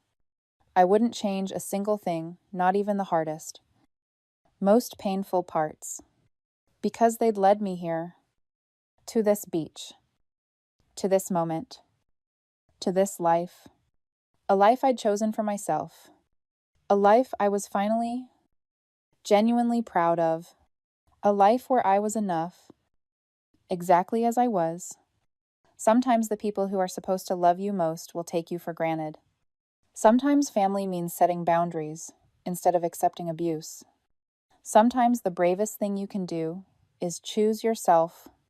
This is my story of finding my voice, my strength, and my peace, and I hope it inspires you to stand up for yourself too. Story 3. My name's Mira. I'm 20, and the night I clawed for air on our patio, no one reached for the phone. Late August.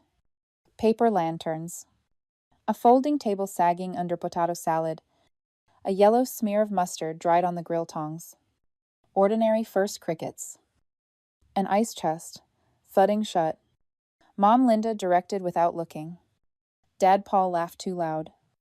Jordan basked. The golden child. Everyone orbited. That's our gravity, Jordan wins. I endure. At 12. I staggered after a header. You're fine. The nurse called it a concussion. 300 office after insurance. At 15. Shrimp close my throat. Don't make a scene. The neighbor drove me. Co-pay $200. At 17. A knife fed a twist belly cramps. It was my appendix. Our Mayman. 600 deductible became a punchline. So when the sharp oak pine lit under my left clavicle, the world tilted like a tray. I grabbed the table, plates skittered. I can't air vanished to a thread. Do not start, Mom said. Bored. Flicking those mustard-a-streak tongs. Dad told me to breathe in through the nose, out through the mouth. Jordan rolled his eyes. Theater kid. I dropped to my knees. Pebbles bit my palms. I tapped my sternum like a broken remote. Nothing. Please. I rasped. Call. Tisha zo achatahat. My fingers drew the numbers because my voice couldn't. Aunt moved. Dad blocked. She does this, he said. We can't jump every time. Mom hissed. You're embarrassing us.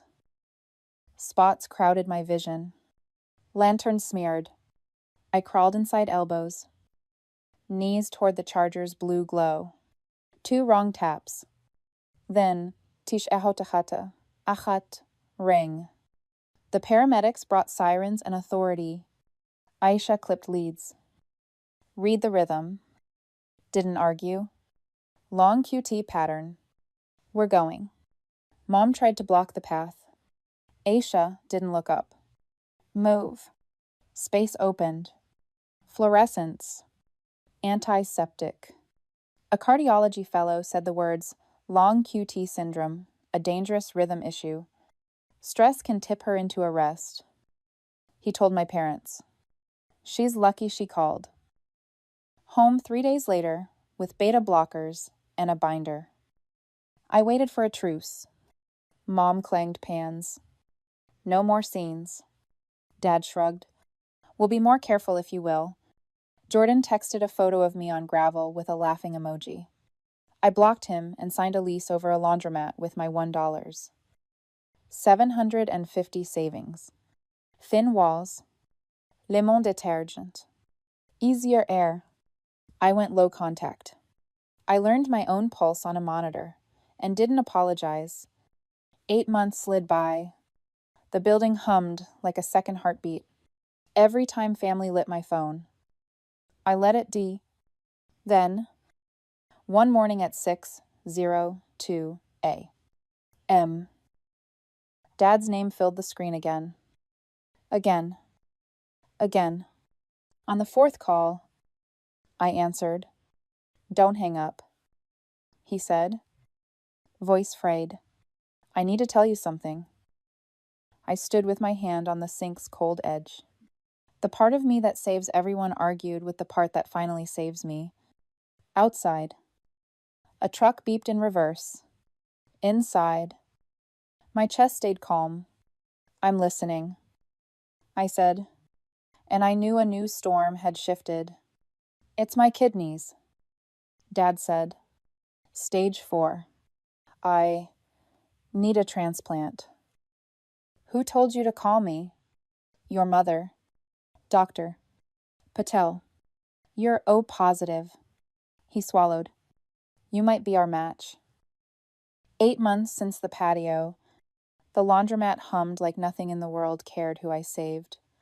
I won't answer on a phone call, I said. I'll hear it from a coordinator. In person. No pressure. Family helps family, he said too fast. Marin, the transplant coordinator, called by noon. We set Thursday. Donation is your choice, she said. If you say no at any time, we protect your privacy. A door, not a leash. At the hospital, lemon cleaner and warm plastic. Dad? Mom? And Jordan sat at a too-shiny table. Marin spoke like a pilot risks. Timelines. Tests. With long QT. We'll need cardiology clearance, she said. And your consent. No coercion. Mom pinched my arm in the hall. Don't drag this out. Your father needs you. I'm 20, I said. This is my body. Over coffee that tasted like brown water. Lexi took notes and let me say the word. No one asked, I'm afraid. You feel cornered, she said. Different thing. My phone lit with a fundraiser. Jordan started. We're hopeful. Our donor is moving forward. No name, but everyone knew. Screenshots went into a folder labeled Receipts. I texted Dad, I'll finish evaluation. I haven't decided. No posts about me. He replied. I'm sorry for before. I'm scared now. Thin sugar. But something. Cardiology later. You're stable. Doctor. Nguyen said. But anesthesia stress is a consideration. Risk is above average. Where I live, I wrote a list titled What I Need to Say. I won't be rushed. If I help, I set terms. If you lie about me, I'm gone. Marin offered structure all updates through her, a family meeting with ground rules. The option to say, not a suitable donor, even if I am. In the meeting, I set boundaries. Jordan called it homework. I called it survival. Dad cried without adjectives. Mom said, we did our best. I said, no, you did what was easiest. Silence held.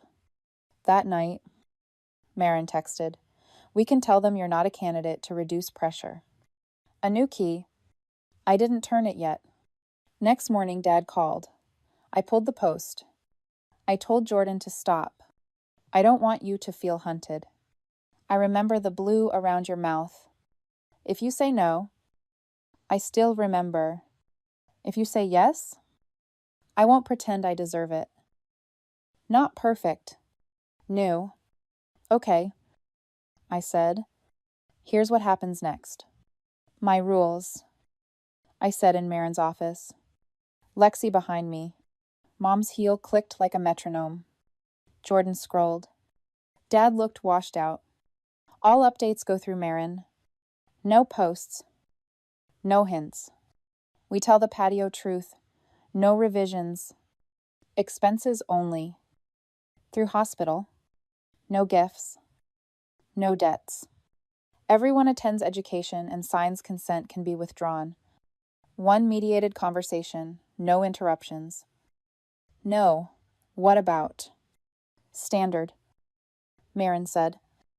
Pen scratching calm into the room. The psychosocial eval felt like therapy with teeth. I'm afraid I'll regret either choice. I said, I need control of timeline and witnesses. You're allowed to change your mind on the table. She said, we'll still protect you. Education session, Ruth said. Donors are people, not solutions. A video showed a brother saying he never pressured his sister. The room learned how to be quiet. Mediated conversation. Dad went first. I saw you fall. I pretended it wasn't real because fear made me a coward. I'm sorry. I didn't hand him forgiveness. I handed him listening. Mom forced. I was wrong. I blocked the doorway. Jordan, I took a photo. It was cruel. Delete it. I said, everywhere. Hey, did. Final cross-match my blood. My name on labels. Marin called. You're a strong match. A tilt without moving. Options include paired exchange. She added another door. Doctor. Wynn cleared me with caution, avoid QTUA prolongers. Magnesium ready, arrhythmia team on call. I slid the letter under my printer like a secret. In a courtyard, Dad handed me a messy letter. No excuses. If you save me, I won't waste it. If you don't, I won't waste what I have. Either way, I call 911 when someone can't breathe. I believe the last line. I emailed Marin proceed with paired exchange. Support plan signed. If they break rules, we cancel. She replied fast. I texted Dad, I'll join a chain. I won't be your direct donor. He answered, I understand. A leak popped up an ant with too many exclamation points. Receipts updated. Marin handled it. Quiet returned. Forms signed. Boundaries printed. Marin's map final labs next week. Refresh class. Tentative OR. In 4 weeks pending clearances. Support plan on top caregiver misses.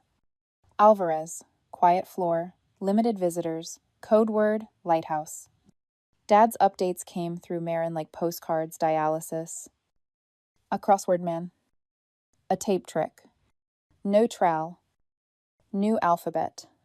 Mom tried the laundromat landline. Marin rerouted her. Jordan stayed offline for 2 days. Then awareness, we posted. Deleted in 10 minutes. Small growth. A flutter skittered across my chest. We did what we practiced. Sit. Feet grounded. Breathe low.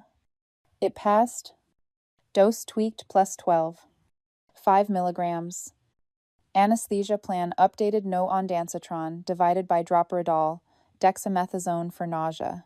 Telemetry 48 hours. Checklist became a net I trusted. Marin called. We have a paired match. Your kidney goes to Camille. A donor gives to your father. Four surgery. 4 doors. We exchange notes through coordinators. Camille bred orchids. Her daughter sewed pockets for snacks and courage. I promised to try brave. Mom hated the chain. Symbolic cruelty. She said. I answered via Marin. It's how I survive. Dad said. Tell them thank you. We rehearsed emergencies like a fire drill. Dad, my daughter has long QT. and his symptomatic call, 911. Jordan unlocked the gate. Grab the med list. Meet the EMS at the curb. Mom, I stay out of the way. I don't argue with responders. A civics oath, it would do. Priab evening. Mom brought tea like a white flag. I don't know how to mother you when you don't need me. I needed you, I said, just not the way you offered. She read the discharge line, call 911 without delay, like it was new text. I can sit, she said. We sat. Try tasted like chamomile. At 530 A.M. Staff entrance. Quiet floor. Warmed blanket. Eloise drew blood, like a poem. Doctor. Nguyen squeezed my shoulder. Lexi tucked the blanket, superstition-o tight. A text came from a number I didn't know. I'm Camille's daughter. I sewed an extra pocket for courage for you. I smiled. The mustard-stained memory floated up and thinned to steam. Ready, Eloise asked at 7:25. I stood. I'm the gate. I whispered. I choose who passes. Warm plastic. Rain on steel. Lights bright. Beep soft.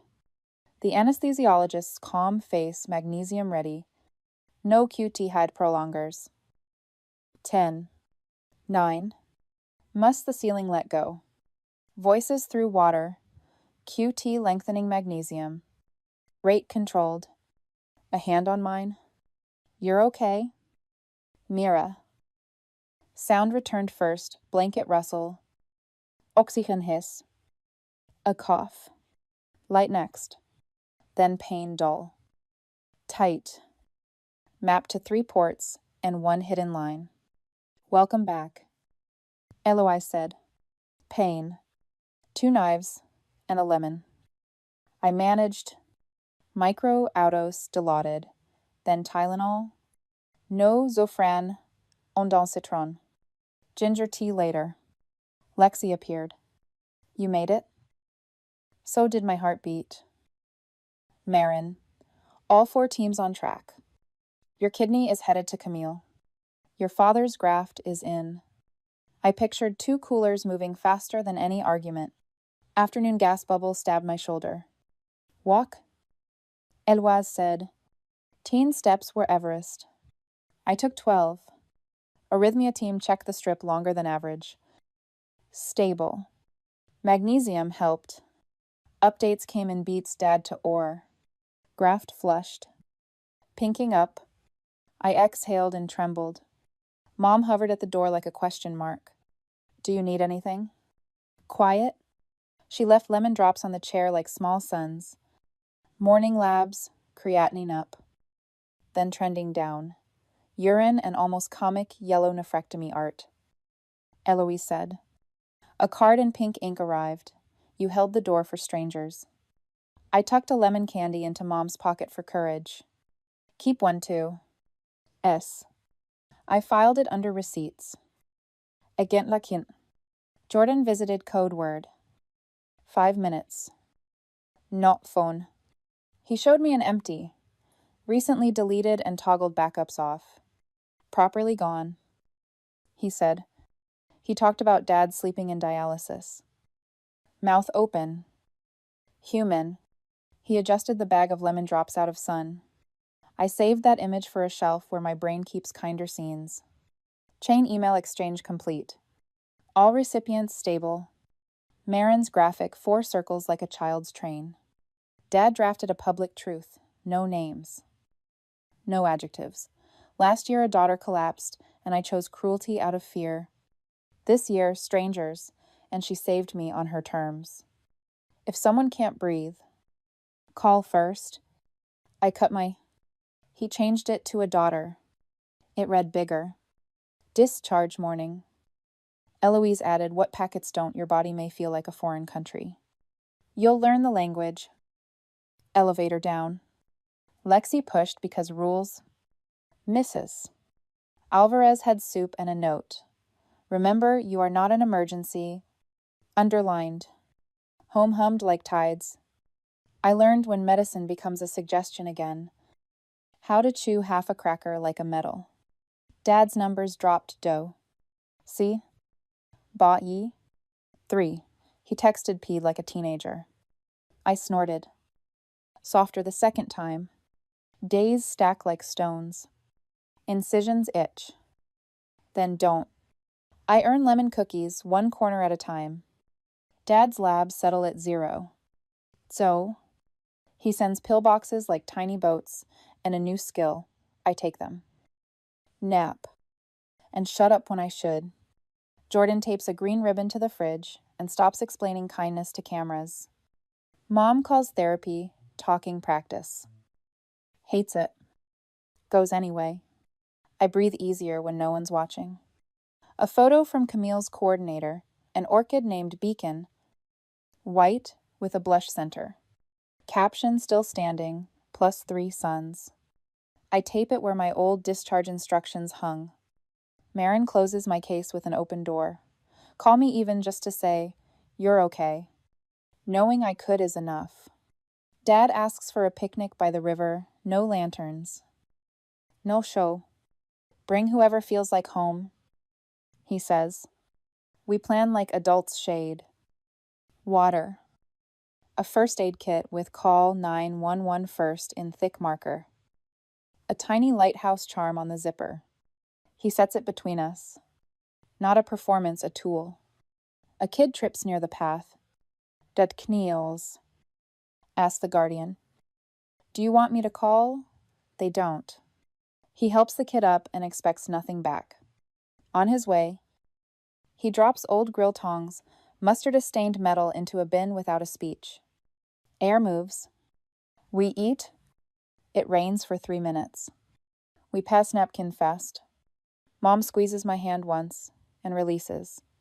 Jordan says he taped the chain graphic by the takeout menus, so we see it whenever we reach for comfort. Not terrible, I say. We almost laugh. At home. I open receipts and add new ones. The lighthouse kit. The orchid. The silence that didn't feel like neglect. I write a piece called After Water. Names private. Truth intact. I end with a question. Have you ever built a gate around your piece? What did it look like? Comments arrive from strangers who sound like neighbors, a teacher, a paramedic, a sister. One says, I saved a man in a grocery store because someone wrote call first. Then think. I get one ugly message. Block. Peace resumes.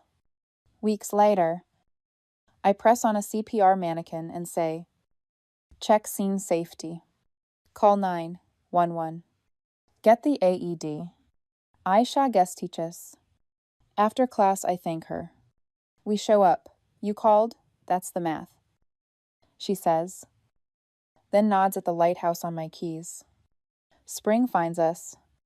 I jog half a block. I carry 2 small bags. I can sit with my family without erasing myself. I don't mistake calm for forgiveness or kindness for apology. I hold both like sunny warm stones, heavier than they look. Useful. Dad asks me to help with a supporter group, talk not about me. About asking sooner. We land on fear is loud. Ask anyway. He underlines it twice and stares at the table, because looking at people who helped you is a practice. One quiet dinner at their house. No barbecue. No magnets bragging. On the fridge. A scrap of paper in Mom's hand. Call first. Believe fast. I touch the corner like a superstition. We eat takeout. We watch a movie. The door closes soft when I leave. Sometimes I still see mustard in the grilling aisle and feel my jaw go tight. Then I breathe and keep walking. I can stop time with a list now. I can start it again with a word. I didn't become a saint. I stayed a person. I didn't give in to guilt. I gave on my terms. If you made it here and the room has felt heavy, know this. You can set terms. You can be the gate. You can donate or not. You can tell the truth. You can call for help. You can leave the mustard on the shelf. Tell me below what boundary saved you and how did you keep it standing. Story 4. My friends persuaded me that my partner was a weirdo because of his foot fetish. Thus, I referred to him as a pervert. He ended our relationship right away. He said he still had emotions for me but couldn't bear to be wounded again when I drunkenly pleaded with him to take me back. Our connection was incredible throughout the year I spent with him. He always treated me with respect and made me feel appreciated. He was constantly helping me out, even when I didn't ask for it, and doing little things for me. And the SGS was fantastic. We just had a sense of complete compatibility. He told me he had something to confess about 3 months ago. He said that he had a foot fetish, and that he had kept it a secret from me because he didn't want me to think poorly of him after an ex-partner found it strange. In hindsight, it was rather apparent since he was often complimenting my nail art and was quite willing to touch my feet if I asked him to, because he thought I would look pretty with French tips. He even paid for me to have a pedicure. From that point on, not much changed. During sex, he would suck on my toes, which felt amazing. To be honest, he wasn't aggressive or anything. A few weeks back, I mentioned that he loved my feed to 3 of my friends when we were hanging out. That raised suspicions that he may be a creep, according to 2 of them. I had already seen some strange individuals online, but I became nervous when they showed me all these forums and websites with creepy photos of women's feet. Despite his neutrality, my third buddy who was there suggested that I speak with him since he had never really exuded those types of signals. I foolishly ignored it and put it out of my mind till I met him 2 days later. We were playing around in my flat. I retreated from him as he began kissing my feet. When he asked me what was wrong, I rambled on for almost 10 minutes about what my friends had told me and how odd and uninterested people who enjoy feet are. He told me he didn't know I felt that way about him, but he seemed genuinely depressed. He rose and walked away. Why I uttered any of that to him is a mystery to me. He had never been spooky before. I branded him a pervert, even though he had always shown me nothing but love. I instantly went to my friends for support, and they agreed that he was really one of those creepy-footed individuals since he departed without saying sorry or speaking to me. My impartial buddy advised me to speak with him once again, but I pondered for 2 days that there may be a problem with him. He never got back to me. I texted him to let him know that we needed to discuss our relationship. He responded to the SMS by saying he would visit that evening, and he did. He replied, "I'm not going to stay with someone who thinks I'm a predator," while carrying a box of my belongings that I had left at his house. Then he just turned to go. I remained silent in shock, but that soon gave way to rage. I just believed they were correct. What a creep he is. I'm relieved he's gone. When I went to my friends once again, they promised to help me move on from him and find a normal person. I'm a fool. But my impartial buddy told me, once again, not to terminate my relationship in this manner. I'm awful. I deserve everything I get since I am a part of. I've been thinking about him every night for the last month, and the pit in my gut becomes larger the more I think about it. A week ago, everything blew out. When I became really inebriated, I suddenly had that terrible revelation. Nothing caused me to lose the guy I loved. Nothing. I would never be with him again since it was my fault. I phoned both of my friends who had encouraged me when I was crying uncontrollably, along with a few other things I won't go into here. I informed them that I never wanted to see them again. On everything, I blocked them. I couldn't stand to speak to my other buddy, even though she attempted to contact me, approximately 100 a.m. when I gave him a call. It got through since he hadn't blocked me. I pleaded with him to return me. I shared what my buddies had told me with him. He wasn't a pervert. I told him, and I should never have said anything to him. I assured him that I trusted him, that I loved him unconditionally, that I would never believe he was a creep because I know he isn't like that, and that he could do whatever he wanted with any part of my body. Eventually, He interrupted me. He asked me to stop drinking and go to bed if I was doing so. My heart was broken once again by the way he sounded. I didn't answer when he attempted to contact me earlier tonight. He could tell me to just off and leave him alone. And I'm so afraid of that. I am aware that I would merit it. I can't do it, even though I know I deserve worse. He is very dear to me. I need him. All I want is for him to tell me that he forgives me, embrace me once more, and touch me anywhere he pleases. Every time I consider the possibility that he may never be with me again, I feel like vomiting up. Edit when I wish I wasn't such a fool. I texted him to let him know that if he wanted to chat, I would give him a call back tomorrow. That would be all right, he said, regarding my buddies as well. I will attempt to speak with each of the three of them. The more I think about it, the more I recall little facts that suggest they never really loved my ex. So I'm still going to cut off the two that drove me to this. Tomorrow, I'll try phoning my other buddy. I must also sincerely apologize to her. I came to the realization that, despite any pressure, I am solely to blame for this. I shouldn't have spoken to them about my ex's obsession because I should have taken the time to realize that he wasn't who they were portraying him as. I told them that he thought my feet were attractive, but I never really spoke about the sexual aspect of it. I shouldn't have brought it up. When we speak, I will explain all of this to him. Second edit. I contacted him once more to ask whether he would be comfortable meeting in person instead of speaking on the phone. Instead than apologizing over the phone, I would like to meet him in person. I'm okay with that, he said. Around noon, I'll be going over to meet him.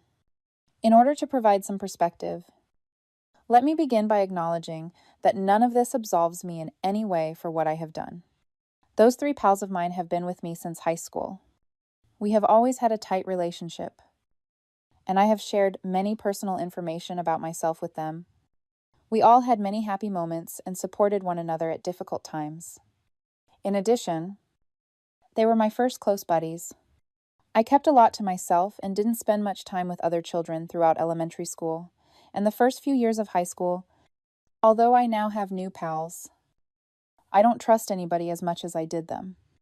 I believe that many of you are correct when you remark that I lack courage and have allowed them to make all of my decisions. I can't recall ever choosing what we were doing on a given day, where we were dining, or anything else. Now that I think about it, that's how I was with my ex as well, allowing him to choose anything, even after he explicitly asked what I wanted. I'm aware that none of it justifies my weakness, but that's how I've always been. I'm going to phone a few of the therapists I've previously found who take my insurance to make an appointment. I'm becoming more terrified of him accepting me back and me causing him terrible pain once again after reading a lot of these comments. I'm taking down some notes to help me organize my thoughts on what I should say to him, but I'm not sure whether I should tell him any of this. I'll start by saying I'm sorry for what I did to him, even if it's everything I can do to escape him before he goes. I will express my regret to him and promise to follow his decision, even if I never see him again as a result. I appreciate your remarks. Although I am aware of my shortcomings, I will make an effort to improve, and I will become someone he deserves to be with if he does bring me back. If anything changes, I'll probably give an update later. Update. I want to make it clear that nothing in this update should be interpreted as a self-absolution of responsibility or guilt. I acknowledge that I made a mistake, and that I alone am to blame. I'm not attempting to minimize it or my actions. A park is located around midway between our two locations. We agreed to meet there. I was somewhat anxious and got there a few minutes before him. I wanted to weep when I saw him approaching, but I suppressed the emotion. I didn't want to give him the impression that I was attempting to control him. He held me, which made it worse. But I was able to gather myself. I told him straight out that I was screwed up when he inquired how I was doing. He assured me he was well when I asked him the same question. but his expression was still the same dejected one from when I had last seen him.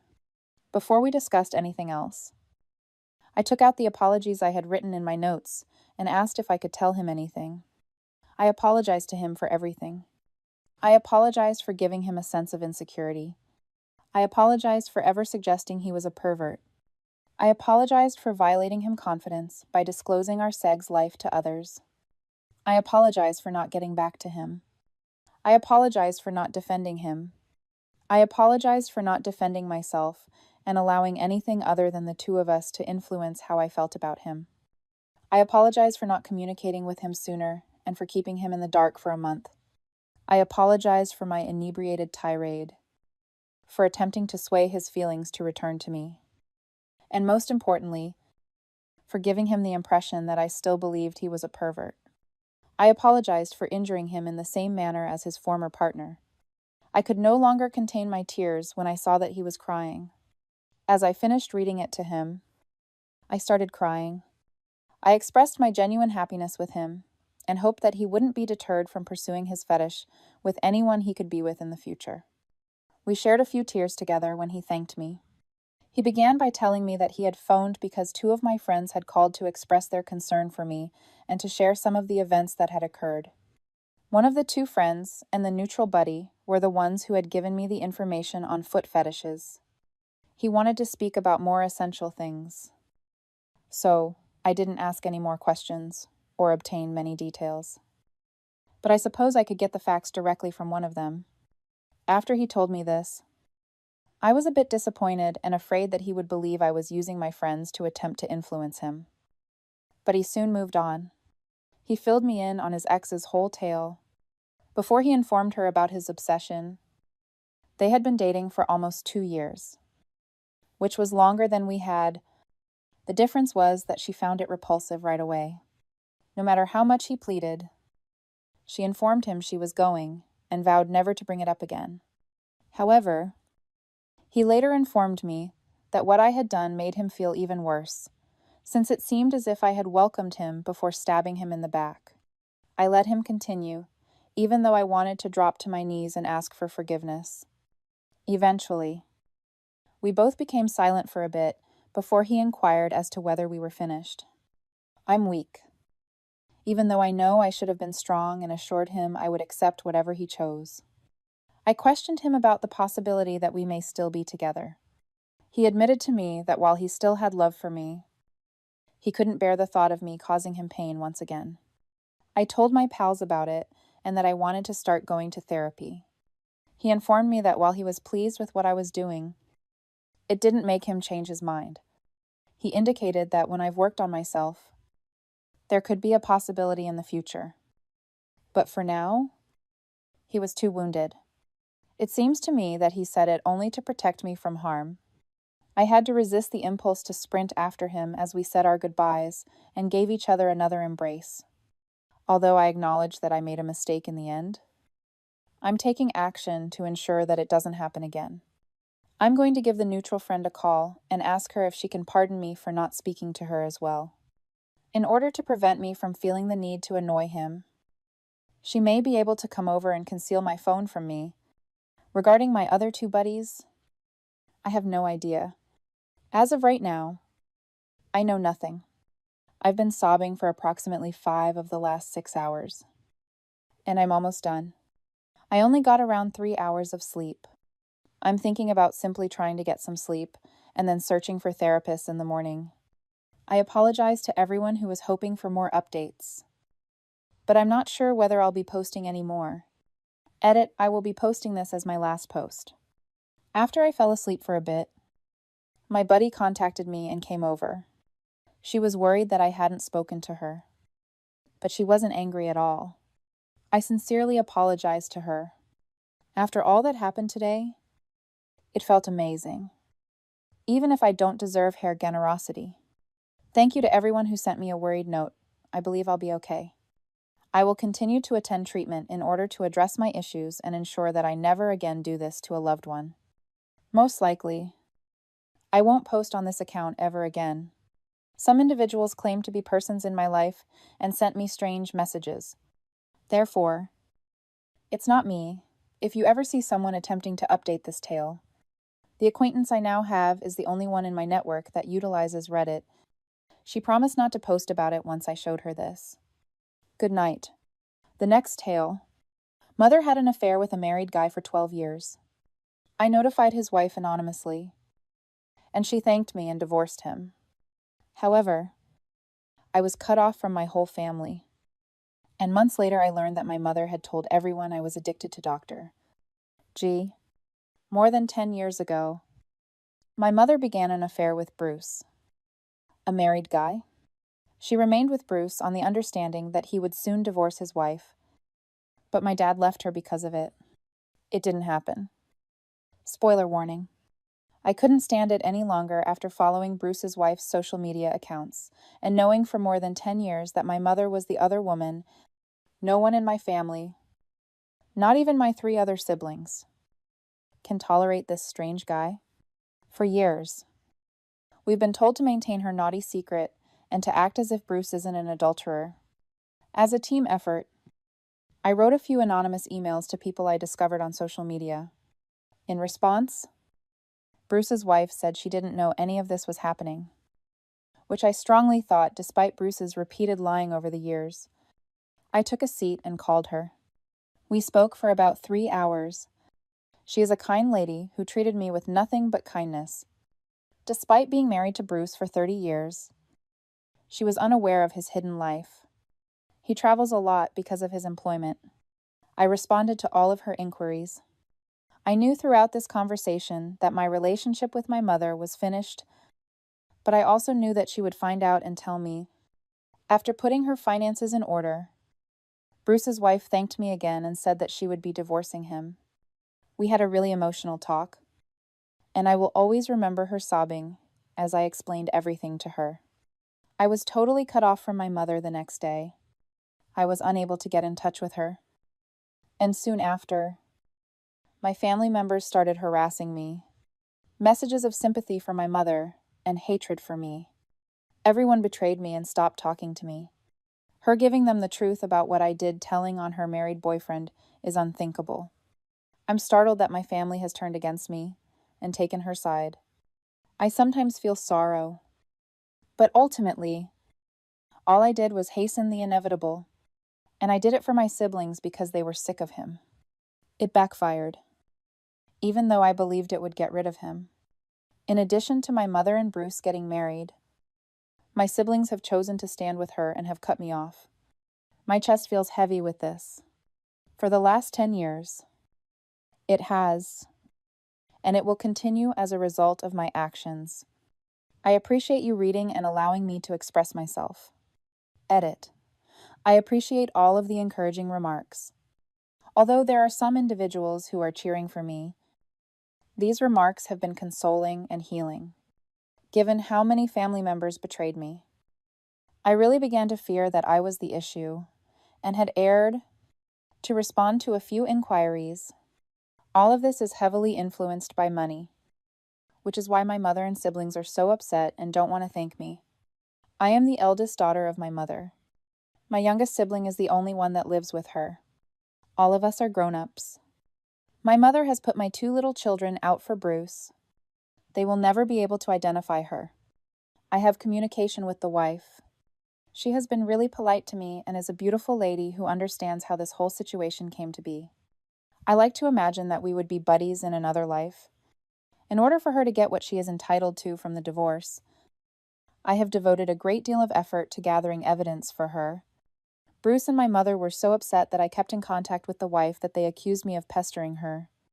That made my family even more hostile toward me. I should have kept my mouth shut to the few people who have left comments. I wish I hadn't been involved in this. It's hilarious. Comments where the original poster responded to comment 1. Hold on. Why is she angry? The cheater would still be married and not be getting married to your mother if you didn't inform them. She should be thanking you. Shouldn't she? Unless your mother is aware that he never meant to wed her. Add a lol remark as well. Given that Bruce might lose a lot of assets and may need to pay alimony, I'm prepared to wager that Mom is furious. Since we don't know all the specifics of Bruce's marriage, It's difficult to tell for sure, but the only thing that comes to mind as the reason he didn't leave his wife sooner and the reason why mom would be so upset is money.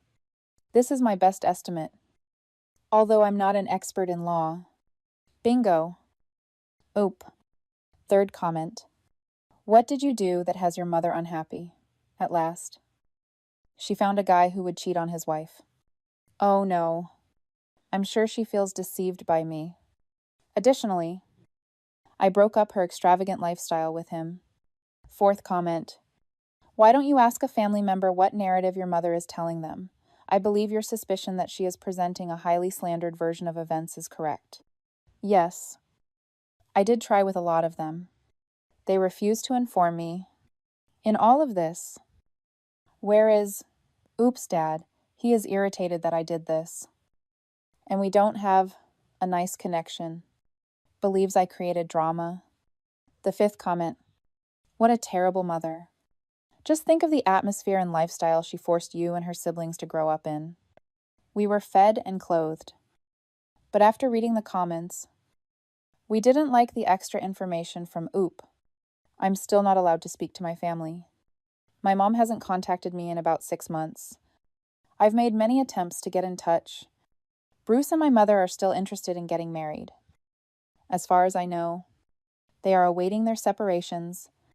Every month, I spoke with Bruce's wife, who is still inconsolable about everything, and she has remained really sympathetic to me. She has said that she would want to thank me in person. 22 secret credit cards were discovered by the forensic attorney she hired. Using all the data I had, I assisted her in creating a chronology so she could get the compensation she was due from the divorce. Without my family, it's been difficult. But I must remember that I acted morally and assisted this stranger. I know I made the correct decision. Update, I ripped on my mother for being the other woman for more than 12 years. Blowing apart my family life 18 months ago. All of my family members, with the exception of one sister and close acquaintances, have turned against me after an 18-month smear campaign. My grandparents, in particular, reared me, essentially. I still communicate with Bruce's wife every couple months. She has experienced much more hardship than I have. Her life was a deception, and she finds it difficult to understand what has transpired every day. The fact that my mother bears some of the blame for this woman's misery makes me feel so ashamed. She has been really sweet to me. For 18 months, the key question remained unsolved. What caused my family to turn against me? What deception did Bruce and my mother tell that prevented them from even allowing me to speak? We all know that I ruined my mom's married boyfriend's vacation mode romance by telling on him she couldn't be speaking the truth. I used to lie awake every night, worrying what others were saying about me. And after a year and a half, I finally received the response. My mother said that I was a drug addict and that using drugs had a negative impact on my cognitive abilities. I'm not a drug addict, but none of you know me. Since no one would intentionally mislead their own kid, my family accepted that falsehood without question. For no one to challenge her, she had to tell a falsehood so far from the truth. There you have it. The harm is done from every angle. I will never be able to forgive my family for assuming that I am a drug addict and betraying me. I beg a great number of them. No one broke and joined me after I gave them the whole tale from beginning to end. I'll never be able to forgive my mom. She is solely to blame for everything that has occurred over the last 18 months. She almost broke me. But fortunately, I have a wonderful family of my own. I had 2 girls, a spouse, and wonderful in-laws. I've never been closer to my sister. Together, we are recovering. Right now, all I want is for my mother to stop disparaging me. She deliberately misled those who would come and assist me throughout my husband's 6-month deployment in an effort to further isolate myself. Her mental suffering has no boundaries. My greatest bully will always be my mother. It's very difficult to avoid touch with a narc. Don't listen to elderly hags who claim that this is their first time living. At the end of the day, it's your parents. She picked an ugly balding guy over me and my two wonderful grandchildren, and I am her child. It will always be her loss. Once again, I appreciate you letting me vent